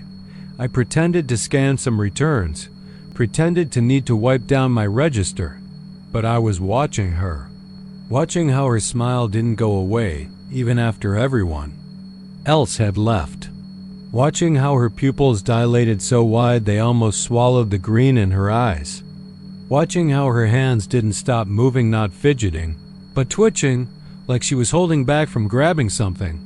Then she turned to me and said, "You stayed." I didn't answer. She walked over, and the lights directly above us went out, not all at once. First one, then the next, and another. I looked up, then back at her. She was still smiling, but it wasn't a Walmart-friendly smile anymore. It was cracked and stretched too wide, like something inside her was trying to remember how to be human and getting it just wrong enough to terrify. "I like when people stay," she whispered. "They don't stay long, but it's sweet while it lasts." I took a step back, bumping into my cart. She moved closer. The hum of the freezers behind us dulled, like someone had wrapped the building in cotton. My heartbeat was loud. Too loud. "You ever hear the lights breathe?" she asked. I stared. "They do. They always have. But you have to listen right when it gets dark, like right now." And then everything went black. Not dim, not flickered. Black. I don't know how long I stood there. Maybe seconds, maybe a full minute. I didn't scream. I couldn't. Something heavy settled over me, like grief. Like being buried without the decency of a coffin. I could hear her moving, could feel her smile in the dark like heat from a stove. Her voice came low and steady, right near my ear. "They follow the ones who see. Now they'll follow you." And just like that, the lights came back. Full brightness. Too bright. Like the bulbs had never dimmed at all. Riley was gone. Not behind me. Not in the checkout area. I checked the bathroom. The break room. Brandon said she clocked out early, but the system didn't register a punch. Her apron was still on the hook, neat and folded. Her locker was wide open and completely empty except for a single photograph taped to the back wall, an old black and white of a girl who looked just like her, standing in front of a bombed-out building from the 1940s, smiling that same too-wide smile. I quit the next day. I don't go back. Not even to shop. I drive the extra 30 minutes to Denton. People think I'm being dramatic, but they haven't seen the lights. Haven't heard the soft inhale of electricity dying. But sometimes, at home, when I shut the fridge door or turn on a lamp, the light flickers just once. And somewhere in the silence that follows, I swear I hear her smiling. They noticed it during inventory week, when every inch of the store had to be double-checked, scanned, and logged. Backstock had to be accounted for, even in the coldest corners of the building. Jared, a shift supervisor at the Walmart just off Loop 820 near Lake Worth, had been working nights for nearly 6 years and thought he knew the place better than his own house. He'd walked those aisles so many times the floor plan lived in his muscles. But that night, when he pushed the dairy freezer out from the wall to check for a leak that kept setting off the compressor alarm, he noticed something he swore hadn't been there the week before. A door set low into the cinder block wall, hidden behind the hulking twin-unit freezer that stored milk and butter. It wasn't a regular door. It was metal, thick, painted the same dull industrial gray as the rest of the utility hallway. But the paint was flaked around the edges, and the door frame didn't sit flush with the wall. It jutted out slightly, like it had been jammed into place. No handle, just a recessed square where a keycard swipe might have gone once, though the plastic faceplate had been ripped away, wires hanging like dried veins. Jared called over Nikki, who'd transferred from a Fort Stockton location the month before and didn't rattle easy. "I've walked this hallway 100 times. She sighed, squinting at it. "That's not maintenance." "Maintenance is back behind receiving. There shouldn't be anything on this side." That part of the store butted up against a shallow ditch and an old access road that hadn't been used since the early 2000s, when a Supercenter 2 exits over had siphoned off most of the traffic. Jared had always thought the foundation cut off right about here. There wasn't even crawl space on this end. The break room sat above it. He pulled out his phone and opened the building's digital floor plan. Nothing. Just solid wall. No access point, no crawl hatch, not even a pipe tunnel. He tapped the wall beside it, hollow, then knocked on the door. The sound was strange, not the dull thud of concrete or the ting of metal, but more like knocking on a wooden crate filled with sand, muffled, but not dense. "I don't like that," Nikki muttered. She'd already backed away, arms crossed. "Feels wrong." But Jared was a curious son of Fabbich, always had been. He called maintenance on the store radio. No one answered. Kenny, the overnight janitor, was supposed to be on duty, but no one had seen him since 9 p.m. when he'd been scrubbing up a spill in the bakery. Jared tried the door again. This time it gave, not a lot, just enough that cold air kissed his knuckles. They got a crowbar from hardware and wedged the door. It gave way with a breathy hiss, like breaking the seal on a long-forgotten wine bottle. The air that drifted out was dry, not like the freezers. This was different, sterile, old. It didn't smell like rot or chemicals, just still, like it had been trapped a long time. Behind the door was a stairwell. Concrete steps, slightly uneven, spiraling down into darkness. No exit signs, no railing, just stairs that looked poured in haste with flecks of rust in the corners, and puddles where condensation should have gathered, but didn't. Jared held up his phone light. The beam didn't reach far. Only 5 steps down, maybe 6, and then blackness. He should have stopped. A normal person might have. But Jared had the kind of ego that liked knowing things no one else did. He told Nikki to stay put, then ducked inside. The temperature dropped fast, like stepping into a meat locker. His breath clouded in front of him, but the air didn't feel wet. It felt dry, like a place sealed off from the world above. He started. Down, 1 step at a time, counting as he went. 10, 20, 30. The phone light flickered at 38. By 45, it blinked out. Dead battery. He cursed, but didn't panic. Just fished the flashlight from his belt loop cheap Walmart special, but it worked. The light was dimmer than he remembered, flickering like the bulb was loose. He tightened the end cap, still dim, still flickering. The walls began to change the deeper he went. The gray concrete gave way to something darker, like stone. The air was silent. Not just quiet silent. No hum of building utilities, no echoes. From his footsteps, no dripping. Just the sound of his own breathing and the soft scuff of his boots on stone. He couldn't tell how long he'd been walking. His steps had slowed. His body felt heavy, like the air pressed against him. Then the stairs ended. The floor beneath him was smooth, polished. It didn't match anything above. It was black and glassy, like obsidian, but warm to the touch. He swung the light around and realized he stood in a wide room, circular, the ceiling too high to see. Around the edges were doors, dozens of them, all identical. No handles, just narrow slits running down the middle like elevator doors. Then one of them opened. It didn't creak or slide.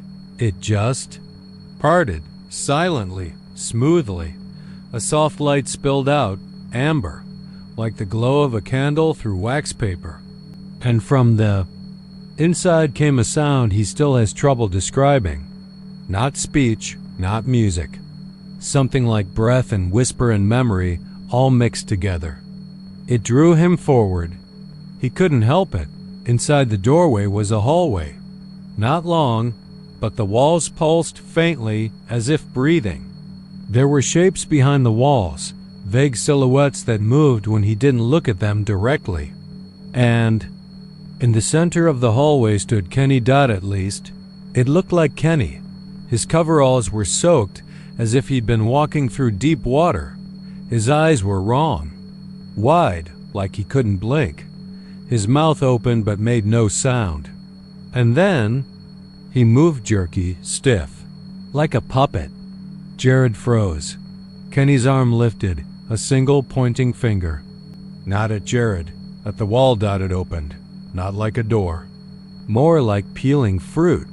The wall parted weightly, revealing a space that went on far too deep, filled with vertical pods, dozens of them, stacked like honeycomb. Inside each was a person, some awake, their eyes following him. Some not. Some didn't look alive at all.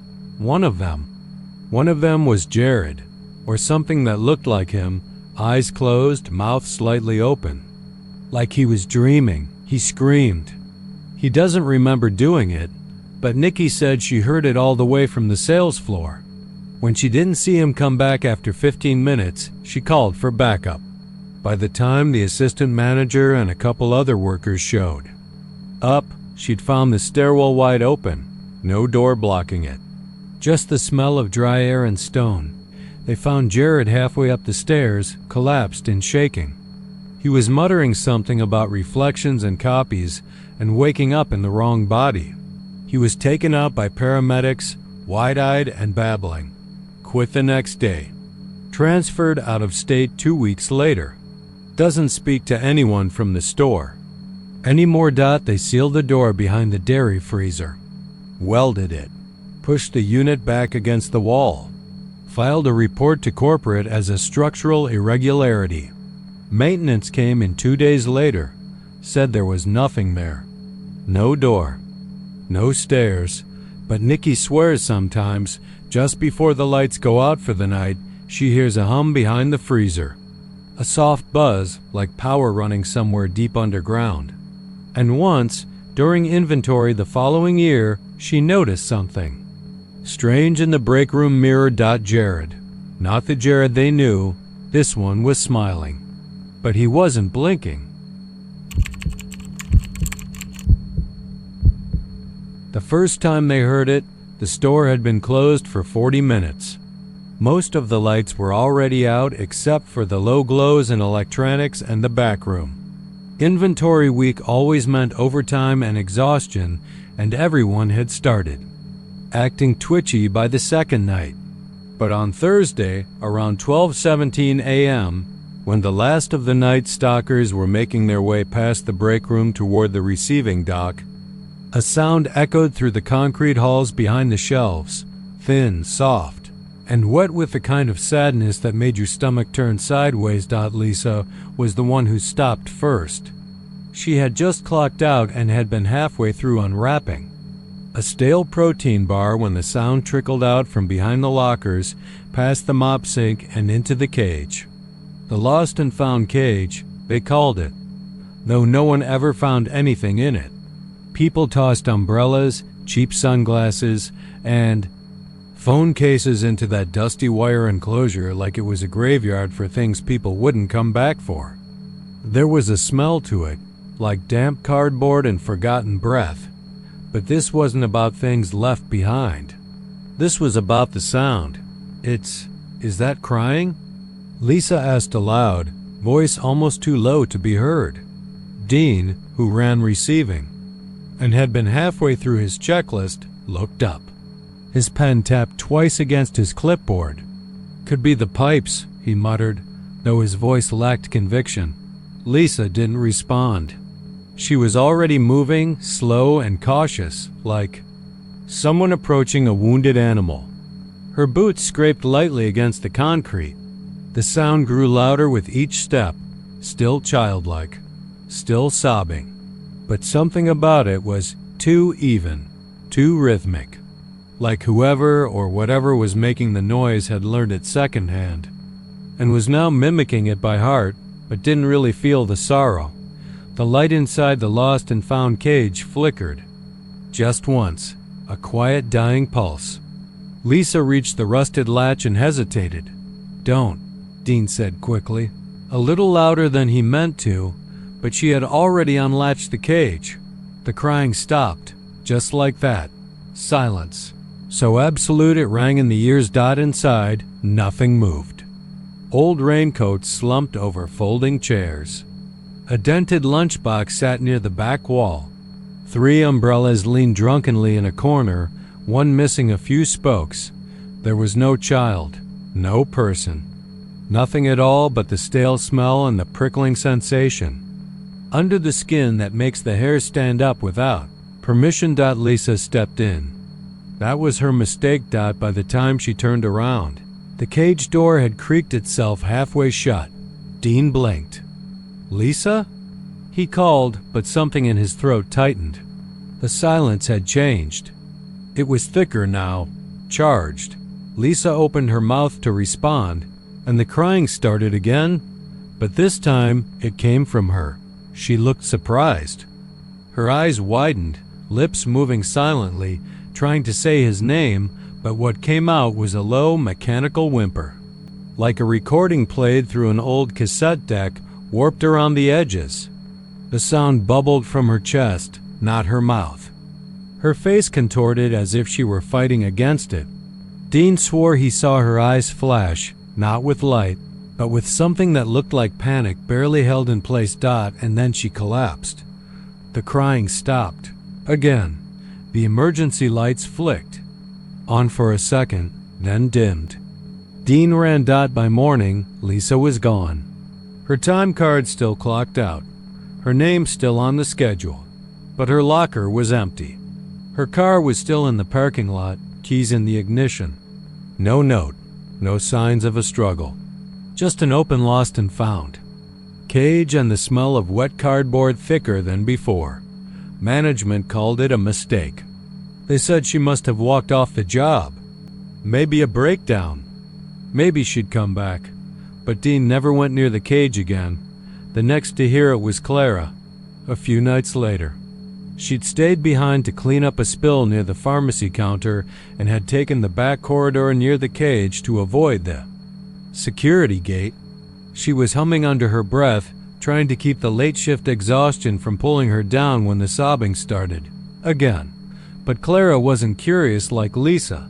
Clara had grown up in a part of Texas where you didn't answer when something called out from the dark unless you knew what it was. And she sure as hell knew that sound was wrong. She turned on her heel and walked a long way around. Didn't tell anyone until the next day. Didn't matter. The sound kept coming back. Each night, a little louder, a little more. Human. By the end of the week, the janitor found a small, stuffed bear inside the cage. Old, faded, burnt around the edges. He didn't think much of it until he noticed its eyes were missing, and its seams were freshly stitched, but the thread used was red and still sticky to the touch. He never came back after that. just called in sick until the temp agency replaced him. More people started hearing the crying. First near the cage, then in other parts of the store. A customer swore she heard a baby crying in the paper goods aisle and had spent 20 minutes searching. When they checked the security tapes, there was no sound, just her wandering alone, stopping every so often to look over her shoulder and whisper something to herself. She didn't remember whispering anything. They brought in pest control, HVAC specialists, even a priest, though management never acknowledged that one officially.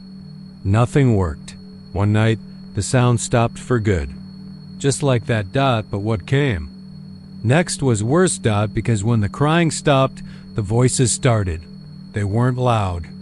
Not at first, just soft murmurs from inside the walls. Echoes of names. Repetitions of old intercom announcements from years before, but distorted. Clean up in aisle 7. Followed by a sharp, wet laugh. Attention all associates, break. Time. And then whispering that no one could make out but made everyone's spine itch. A week later, a new employee named Carlos wandered back to the cage looking for a lost phone a customer had dropped. He radioed in that he'd found it, then went silent mid-sentence. When they found him, he was standing inside the cage, staring at the back wall. The phone was still in his hand, but the screen was melted like it had been held to a flame. Carlos wouldn't respond, wouldn't speak. He just cried, and the crying sounded wrong. They transferred him to a care facility near Amarillo. Never spoke of it again. After that, corporate locked the cage, chained it, welded it shut. Sent out a memo about renovation protocols and installed a new camera trained directly at the enclosure. But the feed flickered every night around 2 a.m., just before the shadows on the wall inside the cage began to move. There hasn't been crying for a while. Now only laughter. Soft, guttural, like a child learning how to laugh by watching someone else do it and getting it just a little off. And if you stay long enough near the cage after closing, it might laugh with you. Or at you. Depends on whether it likes you. But one thing's for sure, no one's been brave enough to open it again. Not even corporate. The first time it happened, Joe chalked it up to a glitch. He was the night manager at a 24-hour superstore just off I-45 near Conroe, Texas. The kind of place that never fully slept, even at 3 a.m., where the aisles stayed lit and the shelves whispered under the weight of discount goods. He'd been working the graveyard shift for almost 6 years. By now, the rhythm of the place, quiet, cold, humming with fluorescent unease, had settled into his bones. That night, like every other, he was doing rounds. The store was empty, save for a meth-twitchy guy browsing the hardware section and a young girl with smeared eyeliner and cosmetics who looked like she'd cried herself dry. The security monitor above customer service showed register number 6 lit up green. That was odd, because he'd turned it off an hour ago after the last cashier clocked out. He walked over, squinting at the screen. The digital display blinked. Item. 1 SOUL paid in full total. $0 cashier, and Goss stood there a full minute, waiting for the screen to clear. It didn't. No receipt printed, no sound from the scanner, just that quiet hum and the unnerving message. He unplugged the unit, waited, then plugged it back in. The screen went black for a beat, then lit up again. Same words. Same total. Same eerie emptiness where the customer should have been. He told himself the system just needed a reboot. Maybe a programmer somewhere was playing a prank. Maybe the phrase was a leftover Easter egg from some overworked tech's sense of humor. He cleared the register, reset the machine, and made a note to tell corporate, but it happened again the next night. And the next dot always at 2:12 a.m. Always register number 6, always the same display. 1 SOUL paid in full, no product scan. No barcode beep, no movement caught on camera. Just the register lighting up like it had a job to do. Joe even asked maintenance to check for power surges, faulty circuits, anything. They found nothing. When he replaced register number 6 entirely, swapping it out with number 12 from the pharmacy end, the glitch followed the number, not the hardware dot, so they taped a sign over it. Out of order. But that didn't stop the screen. Every night, like clockwork, it still lit up. Same time, same line item. Even after they stopped connecting the drawer, it logged a phantom sale. He once printed the log himself line after line in tiny font. Dating back months, even before his shift started working nights. It had always been doing this. Only no one had noticed. That's when Joe started asking questions. It began with the old timers employees who'd been there before him. One of the greeters, Ms. Donahue, a sweet lady with a silver perm and a habit of feeding stray cats near the dumpsters, stiffened when he mentioned register number 6. "Don't talk about that damn thing," she said, her voice lower than usual. "It's not broken. It's just keeping tally." "Tally of what?" She gave him a long look, then whispered, "Those who don't walk out." Joe laughed nervously. "You mean shoplifters?" She didn't smile. "No, I mean those who never leave." She wouldn't explain more, but Joe noticed she never walked past that register. Not once. Not even to clock in, digging into the stores. History didn't help much. There were rumors, sure small-town gossip mostly, that the store was built over the old site of a fundamentalist church that had burned down in the 80s. That the pastor, a man named Elijah Coombs, had gone crazy and locked the congregation inside one Sunday morning before dousing the pews with gasoline. They said only one person made it out, a young girl. Mute from the shock. No charges were ever filed. The fire was ruled accidental. The story chilled him, but people say a lot of things about burned down churches in Texas. He wouldn't have thought twice about it, except for what happened the following Thursday. That night, the store was quieter than usual. Storm clouds hung low, bruising the sky with distant thunder. At exactly 2:12 a.m., the lights dimmed just a flicker and register number 6 blinked to life again. Same message. But this time, Joe was standing right next to it. And this time, he heard footsteps. Not the shuffling kind you expect from an elderly shopper or a tired night clerk. These were heavy, deliberate. Shoes on linoleum.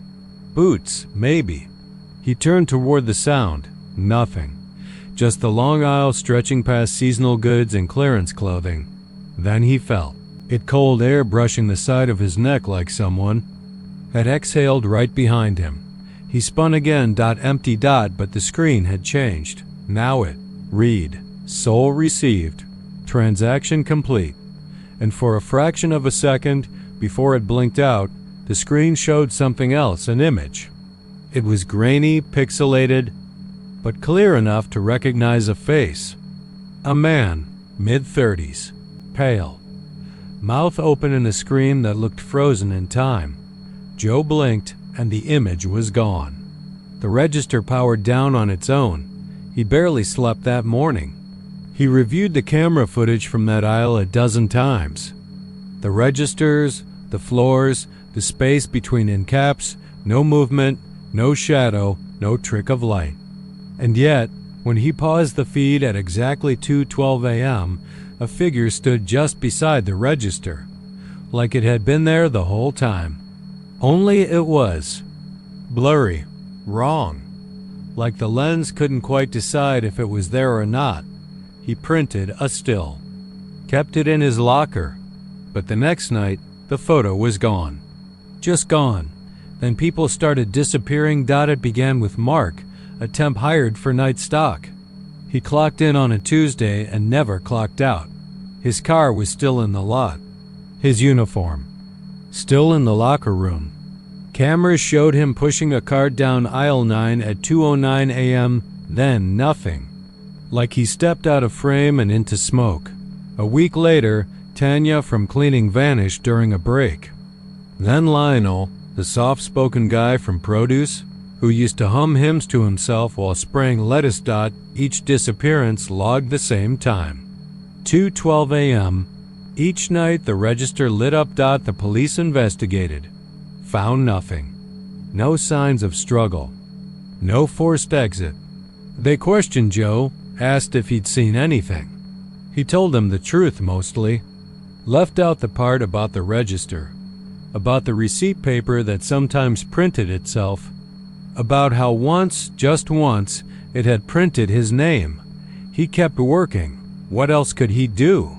He tried avoiding register number 6, rerouting staff and stacking pallets around it like barricades, but the screen still lit up, still beeped, still showed that message. He unplugged it, gutted the drawer, poured holy water on the keypad after a desperate trip to a late-night chapel.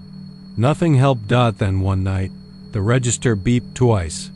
He was already on edge. The store was dead quiet. Even the hum of the coolers had dimmed like they were holding their breath. He approached the register, hands shaking. This time, the screen said, 2 souls paid in fuel. He stared at it. And that's when he heard the scream. It came from the back, from the storage area, high-pitched, short, then a thud. By the time he got there, Cheryl from inventory was gone. All that remained was her clipboard, lying beside the freezer, and when he ran back to the register, the screen had changed again, souls balanced. Thank you for your business. He quit the next day, didn't give notice. Didn't care about the paycheck. He just left, but that night at exactly 2:12 a.m., someone rang his doorbell. He peeked through the peephole. No one there, just a receipt, folded neatly. Tucked under the doormat. He picked it up with trembling fingers. Item, 1 SOUL paid in.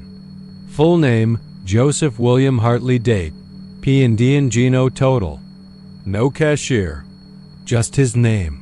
He burned the receipt. He moved to another town, but he doesn't sleep well.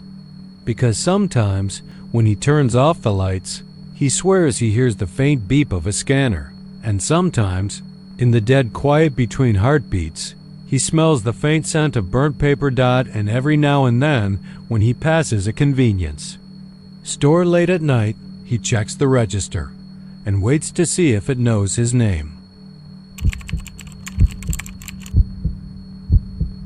The first time Natalie heard the laughter, it was close. Not the echoey kind that floats in from somewhere down the aisles, but sharp, like it came from right behind her, right over her shoulder. She turned quick, barcode scanner still warm in her hand, but there was no one there. Just the rows of neatly stacked shampoo bottles and the dim overhead lights that flickered once, like they were watching her hesitate. She stood for a long moment, trying to slow her breathing, listening. Nothing but the low mechanical hum of the refrigerated cases humming from the far side of the store. It was a little after midnight, and the store had been closed for over an hour. She was on restocking detail top off shelves, clean end caps, relabel clearance items, and she was alone for this stretch, or so she thought. Dean was supposed to be in the back unloading the truck. Carla was on break, probably smoking in the alley behind the loading dock. That left Natalie and a scanner. That beeped a little too loud in the silence. She went back to scanning, trying to shake off the feeling. Maybe the sound carried from the speakers, maybe some old intercom recording glitched and played for a second. Maybe stress was finally making her hear things.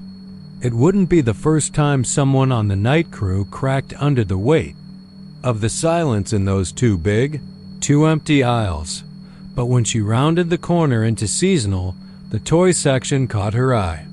Not because something was out of place, but because everything was too in place. That's what unsettled her. Every box was perfectly aligned, every stuffed animal faced forward, every Hot Wheels track boxed and stacked like the photos in the vendor planograms. That never happened. Not even after a full zone. Not unless someone had been playing. She walked the aisle slowly, glancing left and right. And then she saw it, the red ball, not a packaged toy. Not something off the shelf. Just a simple rubber ball with faded white stripes. The kind you'd see on an old playground, scuffed from years of use. It was sitting in the middle of the aisle like someone had just dropped it and run.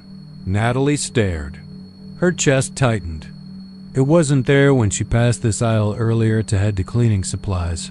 She bent down, reached for it. As her fingers grazed the surface, she heard the laughter again, farther this time, but clearer. A child's laugh. Not joyful, not mischievous, just wrong, empty, too long. Too breathy. Natalie stood and backed out of the aisle slowly. She should tell Dean. Maybe a customer got locked in. Maybe someone's kid ran off and hid during closing. But she couldn't shake the chill in her spine, or the whisper that followed her all the way to the break room. Natalie, the voice hissed softly from somewhere behind the lockers. Come play. She didn't tell anyone that night. She, clocked out an hour early, said she had a migraine. At home, she tried to forget, to reason it away. But the next night, the ball was back, in a different aisle, near the gardening supplies this time, and a Hot Wheels car rolled across her foot as she walked by, though the shelf it came from was 6 feet away. Dean joked about the ghost kid after she mentioned hearing something, but he didn't laugh when the name tag he'd lost 2 weeks. A ghost showed up sitting dead center on register 6 with a crayon drawing of his face next to it. A child's hand had drawn it. You could tell by the size and the weird angle of the eyes. Then Carla started hearing things in the stockroom. Whispers from under the steel shelves. Always her name, always playful, like the voice knew her. Knew her habits, her secrets. One night she came back from her break and found all the candy bars at her station unwrapped and lined up in a perfect row, each one with a bite taken out of it. She didn't even scream, just quit on the spot. By the tea. Third week, none of them talked about it anymore. They just worked around the toy aisle. Nobody liked going there, and yet, every night, something moved. Balls rolled. Dolls changed positions. Teddy bears appeared in locked cabinets. And once, someone found a blue hoodie, the kind you buy for 6-year-olds, with a name stitched inside the collar. Eli. No one on staff had that name. There was no missing child report. No customers remembered losing a kid in the store. They checked the footage, but the cameras in that section glitched every night between 1:12 and 1:17. 5 solid minutes of static. And always the laughter. Natalie started dreaming of him. She'd never seen him, not directly. But in the dreams, he was there, just out of focus, playing between the aisles, running behind shelves, hiding under the end caps. The dreams always ended the same way. He turned toward her, slowly, and whispered something she couldn't hear. And when she woke up, her ears were ringing, like someone had screamed directly into them. One night, just before her shift, she found a Polaroid in her locker. An old photo, faded and curled at the edges. It showed the store's toy aisle, decades. Uggo shelves different, colors washed out. But a boy was standing in the center of it, holding a red ball. His eyes were scratched out. And behind him, in the reflection of a toy mirror, stood something tall and twisted, like a man made of shadows, all limbs and teeth. Watching. Natalie showed it to Dean. He turned white and refused to take it. Throw it out, he muttered. Burn it, whatever. Just don't bring it near me. That night, Natalie stayed after closing. She had to know, had to see him, had to hear him say it. She waited by the ball pit, heart pounding, every light off except one flickering bulb overhead. And at 1:14 a.m., she heard the wheels of a toy cart squeak. She didn't turn around right away. She waited, counted her breaths, 6, 7, 8. Then she heard the whisper again, right behind her ear. You found me. When she turned, there was no boy. Just an empty aisle and the soft rustling of a toy box falling off a shelf by itself. Natalie never came back after that night. Her badge was mailed in with no note. She didn't answer texts. Dean said he saw her at a diner once, 3 towns over. Her hair was shaved, and she kept glancing over her shoulder like something was following her. She wouldn't talk to him. Just slipped a receipt into his hand and walked out. Scrawled across the back of the receipt in red crayon were 5 words. He knows all our names.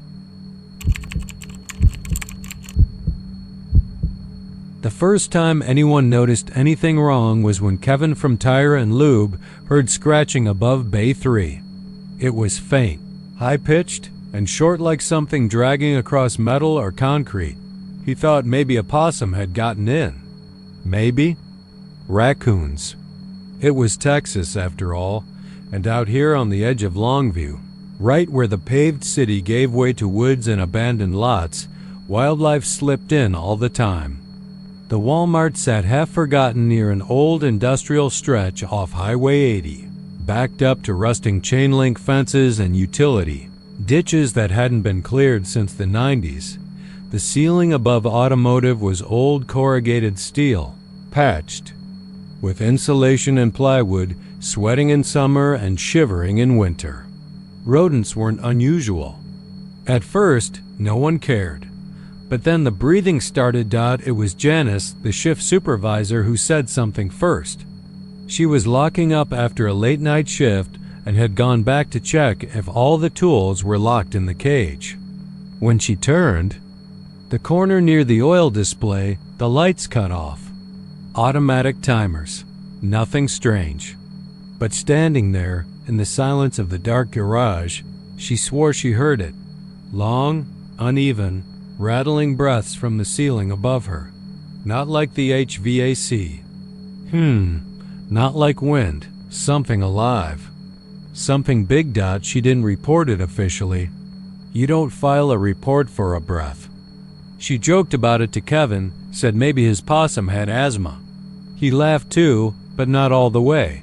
They both started keeping the shop lights on longer, just in case.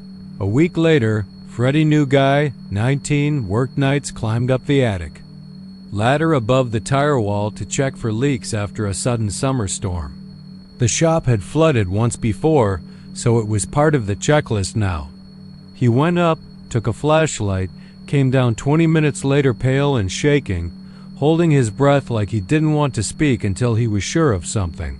There's handprints, he finally said. Kevin laughed. Handprints? What? Like old paint or something? Freddie shook his head. In the dust, real, big, and fresh. Looked like someone been crawling around up there. That should have been the end of it. Should have been when they called pest control, or maybe even police. But management didn't like shutting down for nothing. No proof, no video. Just Freddie, the stoner kid who worked for beer money. They gave him a broom and told him to knock down the webs and keep going. But the handprints stayed every morning. Someone would find new ones, not always in the same place, not always the same size. Some long-fingered, some narrow, like a child's, like something that changed its shape. And it wasn't just prints, they started hearing things too. Shifting, crawling. The ceiling tiles would bulge in odd spots, creak when no one was walking below. And the breathing. It got worse. When the shop was silent, when the compressors went quiet, the music from the break room cut off, and the employees went home, the ceiling came alive.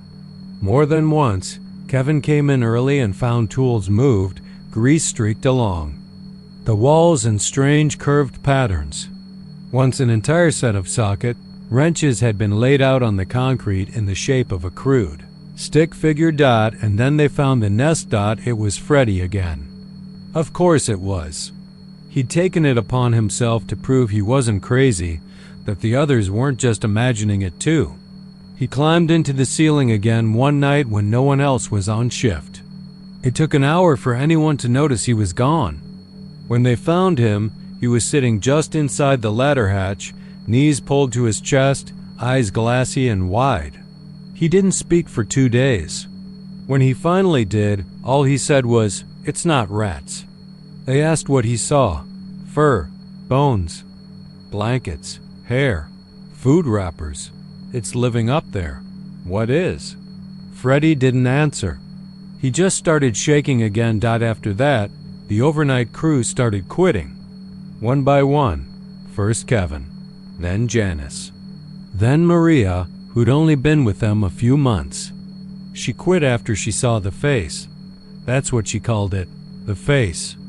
She was mopping under the service desk when she looked up and saw it peeking through a warped ceiling tile. Not a rat, not a person, just a face. Too round, too pale, too still. She described it like a mannequin that had been left out in the rain, its mouth too wide, its eyes too black. It didn't blink. It didn't move. But she swore it was breathing, and she heard something whisper her name, only it wasn't her name exactly. It was a version of it. Wrong vowels, like someone trying to remember how to be human. Security checked the footage, nothing. Cameras in automotive always glitched around 3:15 a.m., like clockwork. Static bursts, skipped seconds. Whole minutes missing. By the time corporate sent a regional manager to review employee mental fitness, 3 more people had walked off the job. And the noise in the ceiling had grown louder. Then someone went missing. His name was Josh, mid-30s. Divorced, lived in a trailer out past Kilgore. Solid guy. Worked the late shift, mostly oil changes. The last anyone saw of him, he was closing. Up Bay 1, checking the lock on the rolling door. The morning crew found his phone and badge still on the counter, keys in the ignition of his truck. It looked like he just vanished. But there were drag marks on the shop floor only visible after. Someone spilled coolant and the streaks refused to mix. Like something had been pulled. Police came. Dogs too. But nothing turned up. They asked about the ceiling, but the managers denied everything. OSHA didn't show. Neither did pest control. The incident report was buried, quiet, gone, but it didn't stop. Sometimes now, when you walk into that Walmart Automotive Center in Longview, you'll feel it. That drop in temperature near the tool racks. That musty scent near the ladder hatch, like something damp and animal. And if you stay long enough, after the buzz of fluorescent lights fades and the last customer leaves, you might hear the breathing too. A long, dragging inhale. A rattling, wet exhale. Sometimes near, sometimes far. And sometimes right above you. If you're really unlucky, if you linger a few minutes too long, you might even see the dust shift overhead. You might hear your name spoken just wrong enough to make your spine go cold. And if you're brave or stupid enough to look up, don't blink, because it's waiting for you to see it. It's been watching all along, and it's hungry. The inventory log updated at exactly 3:17 a.m., same as it always did every night. Night shift was supposed to be quiet. Just a few crew members, floor waxers, restockers, and the occasional tweaker poking around the clearance bin hoping for something left unlocked. But this was Newbridge, Texas, small enough to pretend nothing weird ever happened. Big enough for weird to hide in plain sight.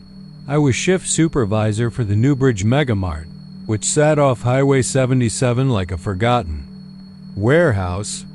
24 hours a day, 7 days a week, we lit up that empty stretch of land like a goddamn lighthouse for the desperate. You name it, we stocked it. Food, clothes, hardware, ammo, rotisserie chicken, fishing poles, even coffins, weirdly. Popular down here. It started with a handheld scanner chirping during rounds. Hector, my youngest floor associate, came to me around 3:20 with his look half spooked, half confused, like a dog that heard a word it almost understood. "Mister." "Donnie," he said, tapping the scanner's screen with his chipped fingernail. It flagged something weird in aisle 22. Movement. Heartbeat. Category code 801. 801 was, well, it didn't mean anything. That was the part that set my teeth on edge. Our inventory codes were strict food was 100s, tools 200s, clothing 300s, so on. 801 didn't exist in the directory. I'd never seen it used. What did it say exactly? I asked, snatching the scanner from his hands. Item, 1 human, Hector replied, like he didn't quite believe the words coming out of his own mouth. I stared at the readout. The scanner had pinged at 3:17 a.m. on the dot. Section, aisle 22, inventory edition. 1 human, stationary, warm. I didn't say anything at first. I just looked at Hector. Kid was pale under the fluorescent lights, and his hands were twitchy, but not the kind of twitchy you get from lying. The kind you get when your brain's still chewing on something it doesn't want to swallow. Was anyone in aisle 22? I finally asked. No, sir, he said. Stock's already rotated. No reshelf orders. No carts. No staff. I thought about telling him it was probably a glitch. Maybe even a prank, though we didn't exactly have any IT jokesters on staff. Our system wasn't smart enough to do facial recognition, heartbeat detection, none of that fancy bullshit. All it had was weight sensors, motion trackers, and RFID tags. But the thing that crawled under my skin was the fact that it said warm. Handed the scanner back and told him to stay by the front just in case, and I made my way down the back aisles. Alone. Aisle 22 was automotive supplies. Filters, spark plugs, synthetic oil, car fresheners shaped like pine trees. It smelled like rubber and lemon-scented floor wax, same as always. Bright and sterile. No music on loop like during the day, just silence. I walked slow, breathing evenly, listening. Nothing moved, but when I reached the middle of the aisle, right by the steering wheel covers, my scanner hooked on my belt-CHIRPED.inventory update, aisle 22. Status, stationary. Heartbeat detected. Distance, 6 feet. I froze. I turned. Looked behind me. Empty. The aisle was a dead end. I just walked. The full length. Only thing there was the high shelf stocked with crates of windshield fluid and boxed jacks. I backed up a few steps. Then I heard it. A breath. Just one. Shallow, quiet, but wet. The kind of breath someone takes through blood or spit. It didn't echo. It hung. And then the scanner updated again. Inventory log. 1. Human. Movement detected. I spun around and aimed my flashlight between the shelves.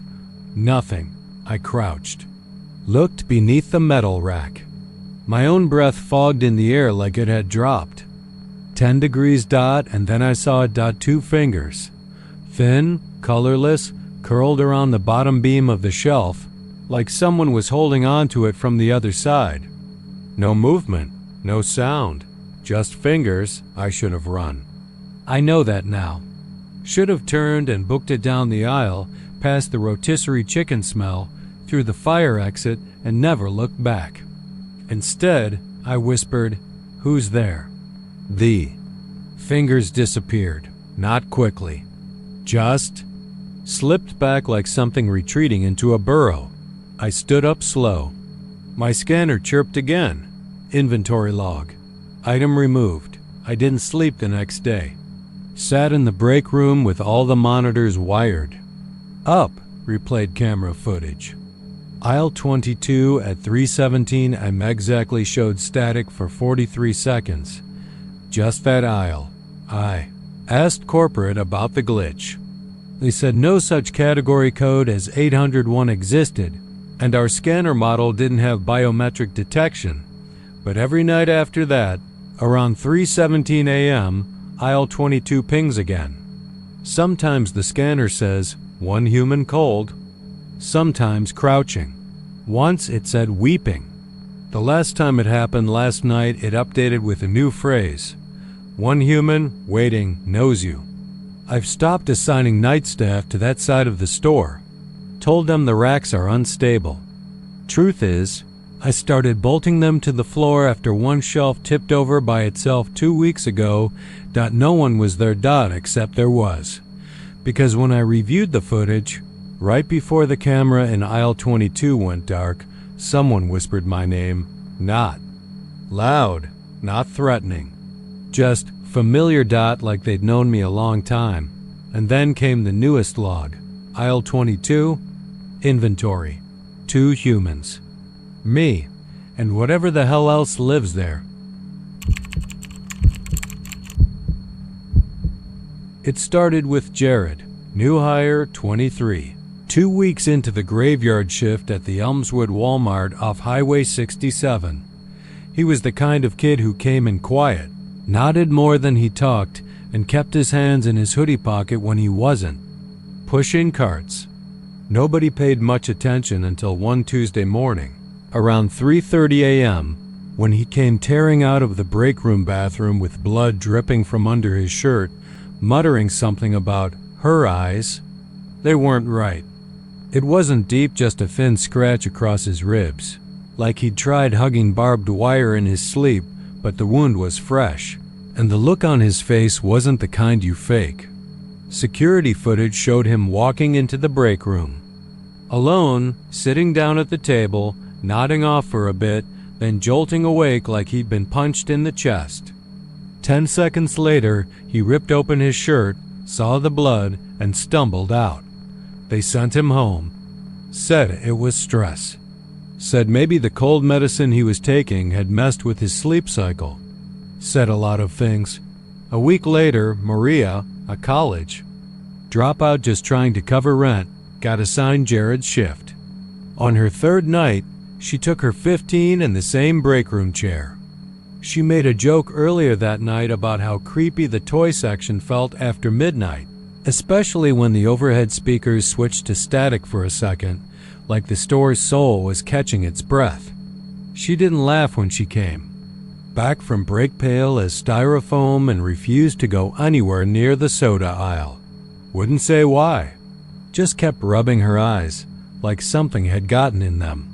They sent her home early too, and she quit the next day by text. Can't sleep. Every time I close my eyes, I'm back in aisle 13. She's there. I don't want to see her face again. Nobody told Malik about any of that. He was new, fresh out of state prison, trying to make good. 6'4", heavy-built, calm voice, liked to sing while he stocked the shelves. On his 2nd night, he didn't show up for break. They found him in the loading dock stairwell, asleep on the floor, curled into himself like a child.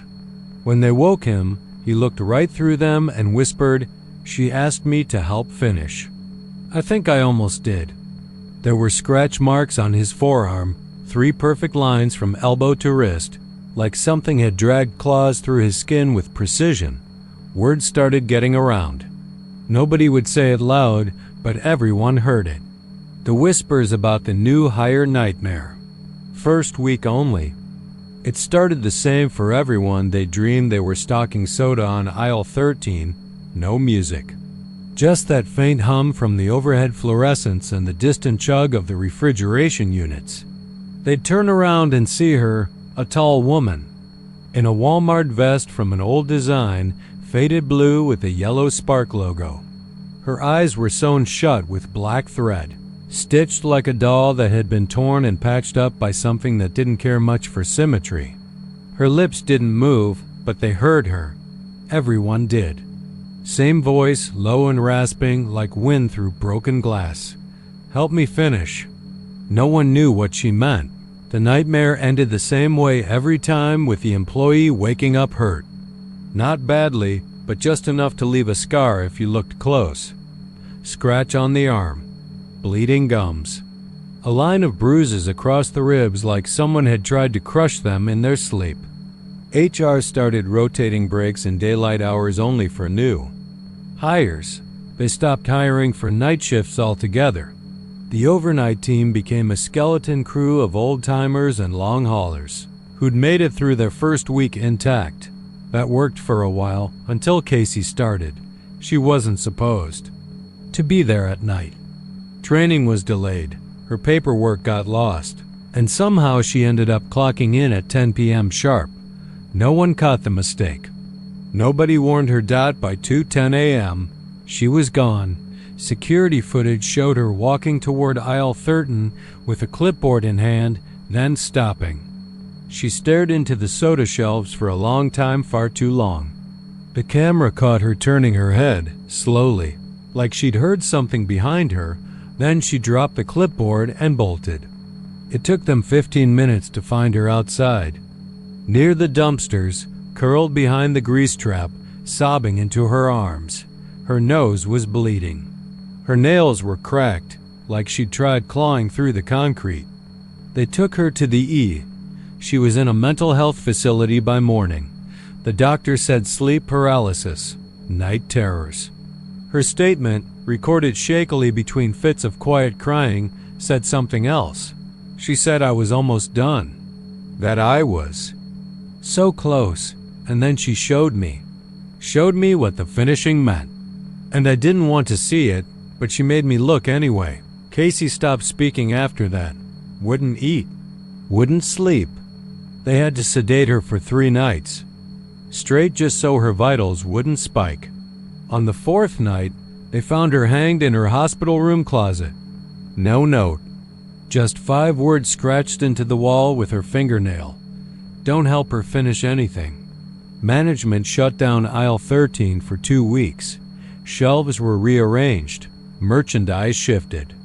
Official story: mold damage in the back wall, a leaky soda line, health code compliance.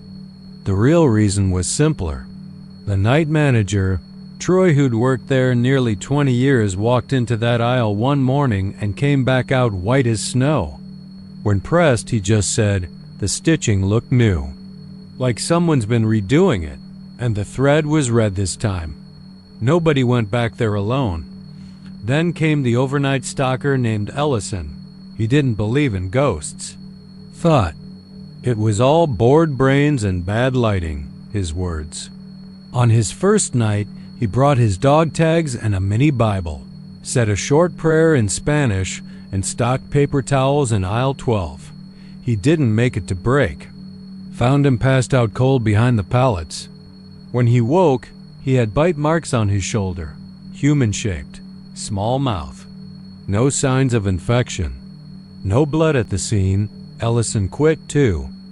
One day the regional rep showed up, Angela Martin, district supervisor, clipboard in hand, lipstick sharp as ever. She wanted answers. She wanted the gossip stopped. She said this was a liability nightmare. She demanded the tapes. She stayed for one night, just one, in the store's tiny upstairs office. Refused to leave until someone showed her the dream. That was her exact wording. Next morning, the office door was locked from the inside. Lights were off. No one answered when they knocked. When they finally broke it open, Angela was standing in the middle of the room, facing the wall, fingernails bloodied and broken. The phrase, "Help me finish," had been carved into the drywall 37 times. She was smiling, eyes wide open. But blind. They checked her retinas at the hospital. Said she'd scratched them herself. Severed nerves with her nails.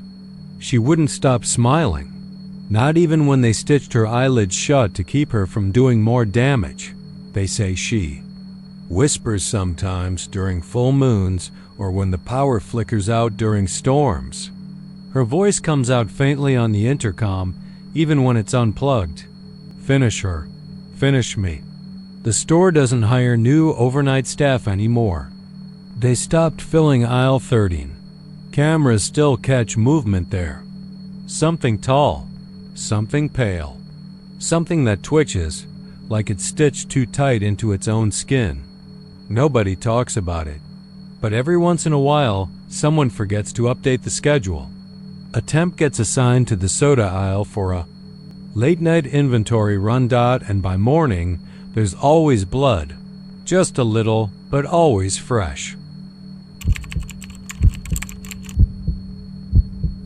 It started slow, like most things do in retail. The kind of strange you can shrug off. Laugh about with the overnight crew while you stock bleach and paper towels under humming fluorescents. A couple of us thought it was a glitch old doors.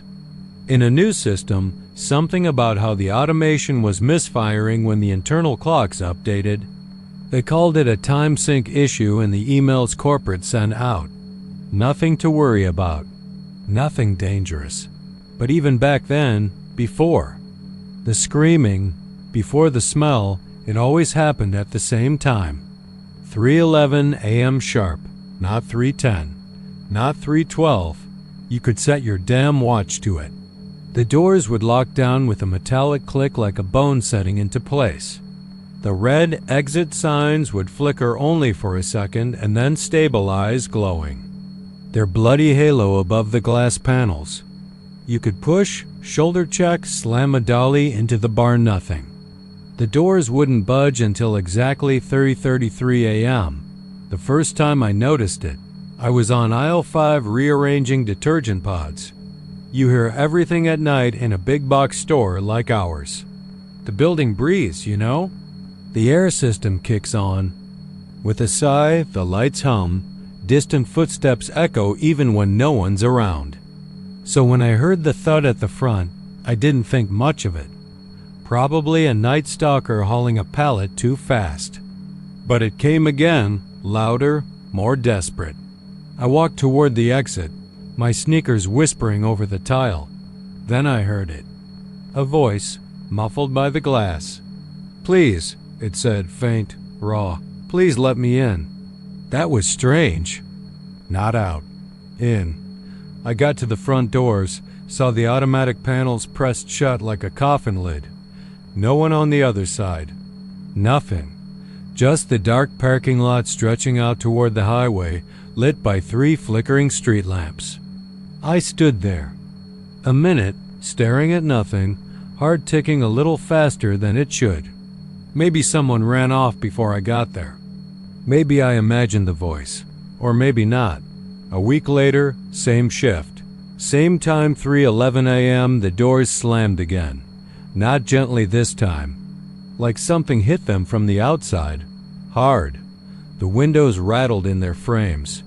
I was on the phone with maintenance, laughing about a busted mop handle when the sound came.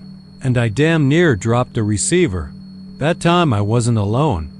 Hector, the guy who handled freezer restocks, was coming up the front aisle with a cart of frozen peas. He saw the whole thing, too. The doors thudded, and the red lights above them blinked twice. "What the hell?" he whispered. Then came the voice again. Just 2 words this time. "Let me." It didn't finish. We both stood there, waiting, not saying anything. Just the buzz of the overheads and the far-off whir of the refrigeration units behind us. I reached out, touched the handle. Still locked, still cold. Hector made a joke, trying to shake it off. Something about ghosts not paying enough to shop here. But neither of us laughed. That's when we started tracking it. Me, Hector, and Shannon, the girl from returns who'd been working nights ever since her boyfriend dumped her and she stopped going to class. We made a ritual of it. Every night, we'd drop what we were doing at 3:10 and walk to the front doors, half joking, half daring the universe to do it again. And it always did. Every single night. Click. Lock. Flicker. And then, sometimes, the voice. It changed after a while. Not just "let me in" anymore. Sometimes it cried. Sometimes it screamed. I'll never forget the time it yelled, "It's burning," over and over, like someone was on fire just beyond the glass, pounding on it with blackened hands we couldn't see. Shannon sobbed the whole rest of her shift. She quit a week later, after she swore she saw someone's face in the reflection of the glass. Then came the night we tried to open it. It was me and Hector again. No one else on shift. We heard the voice at 311, this time clear, desperate. "Human, help me," it said, over and over. "Please," they locked me in. And I don't know what came over me, but I ran for the key. The override box near the service desk, the one no one was supposed to touch. But I knew the code. I'd seen the manager use it once when a storm blew out the power. I jammed it in, punched the numbers, heard the mechanical clunk of the door. Motor re-dash engaging. The doors slid open an inch. Just an inch. Enough to let air in, and something came with it. The smell hit us first. Like burnt meat, not food. Not fire. Flesh. The copper sting of blood under it. Hector gagged, turned away, coughing into his sleeve. I took a step forward, and something whispered my name right in my ear. I slammed the key out of the override. Box and the doors slammed shut again, hard enough to rattle the entire storefront. Lights popped. The power blipped for a second and then came back. We stood there for 10 minutes, not moving, not breathing. Nothing else happened. Just the silence. After that, corporate stopped responding to our reports. The emails bounced. The phone lines went dead at night. Managers rotated out like clockwork, never staying more than a few weeks. Nobody would talk about the doors. Nobody would admit anything was wrong. Then Hector disappeared. He clocked in one night, never clocked out. His car was still in the lot. His badge still beeped on the time clock. But there was no footage of him leaving. We checked the security cameras, watched every second of his shift. One minute he was unloading cereal boxes. The next, nothing. Just gone. Except for the footage at 3:11 a.m. that night. On camera, we saw the front doors lock. We saw the red light flicker, and then we saw Hector. Standing outside. On the other side of the glass. His face was pale, his shirt torn. He was screaming, mouth wide open, but no sound came through the feed. He banged his fists against the door. He turned and pointed at something behind him in the dark. Then the screen fuzzed, pixelated, glitched out. When it came back, he was gone. The store stayed open. They brought in new staff. We all pretended. Nothing had happened. But every time I looked at the front doors, I felt something. Like the air was heavier there. Like something was watching. Waiting. I don't work there anymore. I left after that last night, the one I never talk about. But I still dream about it. Always the same dream. It's 3:11. A.M. The doors are locked, and someone's out there screaming my name. It was supposed to be a peaceful stay. That's what the listing promised. A quiet cabin on the edge of the Big Thicket Preserve, deep in East Texas. No neighbors. No noise, just pine trees, a fireplace, and a view of the woods from every window. She needed that peace. Her doctor had told her to unplug, rest, reconnect with nature. So Katie booked the place for a long weekend, packed a single bag, and drove 4 hours from Dallas, humming to the sound of her own exhaustion. The host was polite but distant. The instructions were automated. She got a message with the gate code and another one saying, "Please do not open the shed behind the cabin. It's locked for your safety." She didn't think much of it. Most Airbnbs had weird quirks. No parties. No pets. No access to this or that. Whatever. She wasn't there to explore, just rest. The cabin was even more beautiful than the photos. High wood ceilings, a big stone hearth, a rocking chair out front facing the trees, but it was cold inside. Too cold. The thermostat blinked a steady 68, but the air had a bite to it, like walking into a fridge. She turned the heat up and lit a few candles. There was no Wi-Fi, no cell signal. The last text she got before losing bars said, "Enjoy your stay." Let us know if you hear anything unusual." She laughed at that. What a strange thing to say that the first night was quiet. Too quiet. The wind didn't blow. The trees outside didn't move. No bugs, no owls, no frogs, just stillness, like the world was holding its breath. She told herself it was just the wilderness. She wasn't used to silence.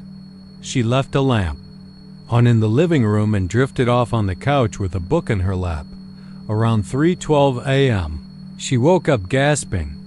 Not from a nightmare, just the feeling that someone was standing right behind her. She turned fast, heart pounding. But no one was there. The room was empty. Just the flicker of candlelight and the soft hum of the fridge. Then she noticed it. The smell that it wasn't strong. Just a faint whiff of something foul and sweet. Rotting fruit, maybe. Or meat left too long on the counter. She checked the trash. Nothing. The fridge was clean. Her windows were all still locked. But the smell was there, clinging to the corners of the room, hiding just outside her reach. She didn't sleep again that night.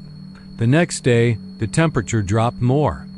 Thermostat still reads 68, but her breath came out in small clouds. The fireplace wouldn't light. Matches broke. The wood was damp. The lighter sparked and died. She put on all her layers and tried to stay warm, but her fingers felt stiff, numb. That night, she slept upstairs, figuring maybe the heat was better there. The bed was small, pushed under a slanted ceiling with a single narrow window. There were no curtains. The woods outside pressed against the glass like they were watching. At 2:46 a.m., the shed door slammed. She shot up in bed. Sat frozen. Waited. The sound didn't repeat. Just the one slam, loud and sudden, like something had burst out instead of in. She told herself it was the wind. A loose latch. Maybe a deer. She opened the bedroom window and leaned out, trying to get a view of the shed. Nothing. Just black trees and that same awful stillness. Then she saw them. Footprints in the frost. Coming from the shed, bare feet, long toes, pressed deep into the frozen ground like they were heavy, too heavy to be human. And they were fresh. She slammed the window shut and didn't sleep at all. The next morning, the smell was everywhere, stronger, like something had died in the walls. She opened every cabinet, looked under the bed, even checked the crawl space hatch under the sink. Nothing.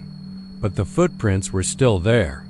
Closer to the front porch now, she grabbed her bag, decided she was leaving early. No refund needed. Screw the rest. She opened the front door and found her car keys on the welcome mat, even though she'd left them zipped in her duffel bag inside the bedroom. They were wet, cold, like they'd been dunked in ice water. She got in her car and drove. No GPS, just instinct. Didn't look in the mirrors. Didn't stop until the trees thinned and the bars came back. Her phone buzzed to life with a single message from the host. "We told you not to open the shed." She hadn't. She swore she hadn't. But when she looked in her back seat just a glance, just once, she saw frost on the window and a wet handprint on the inside of the glass.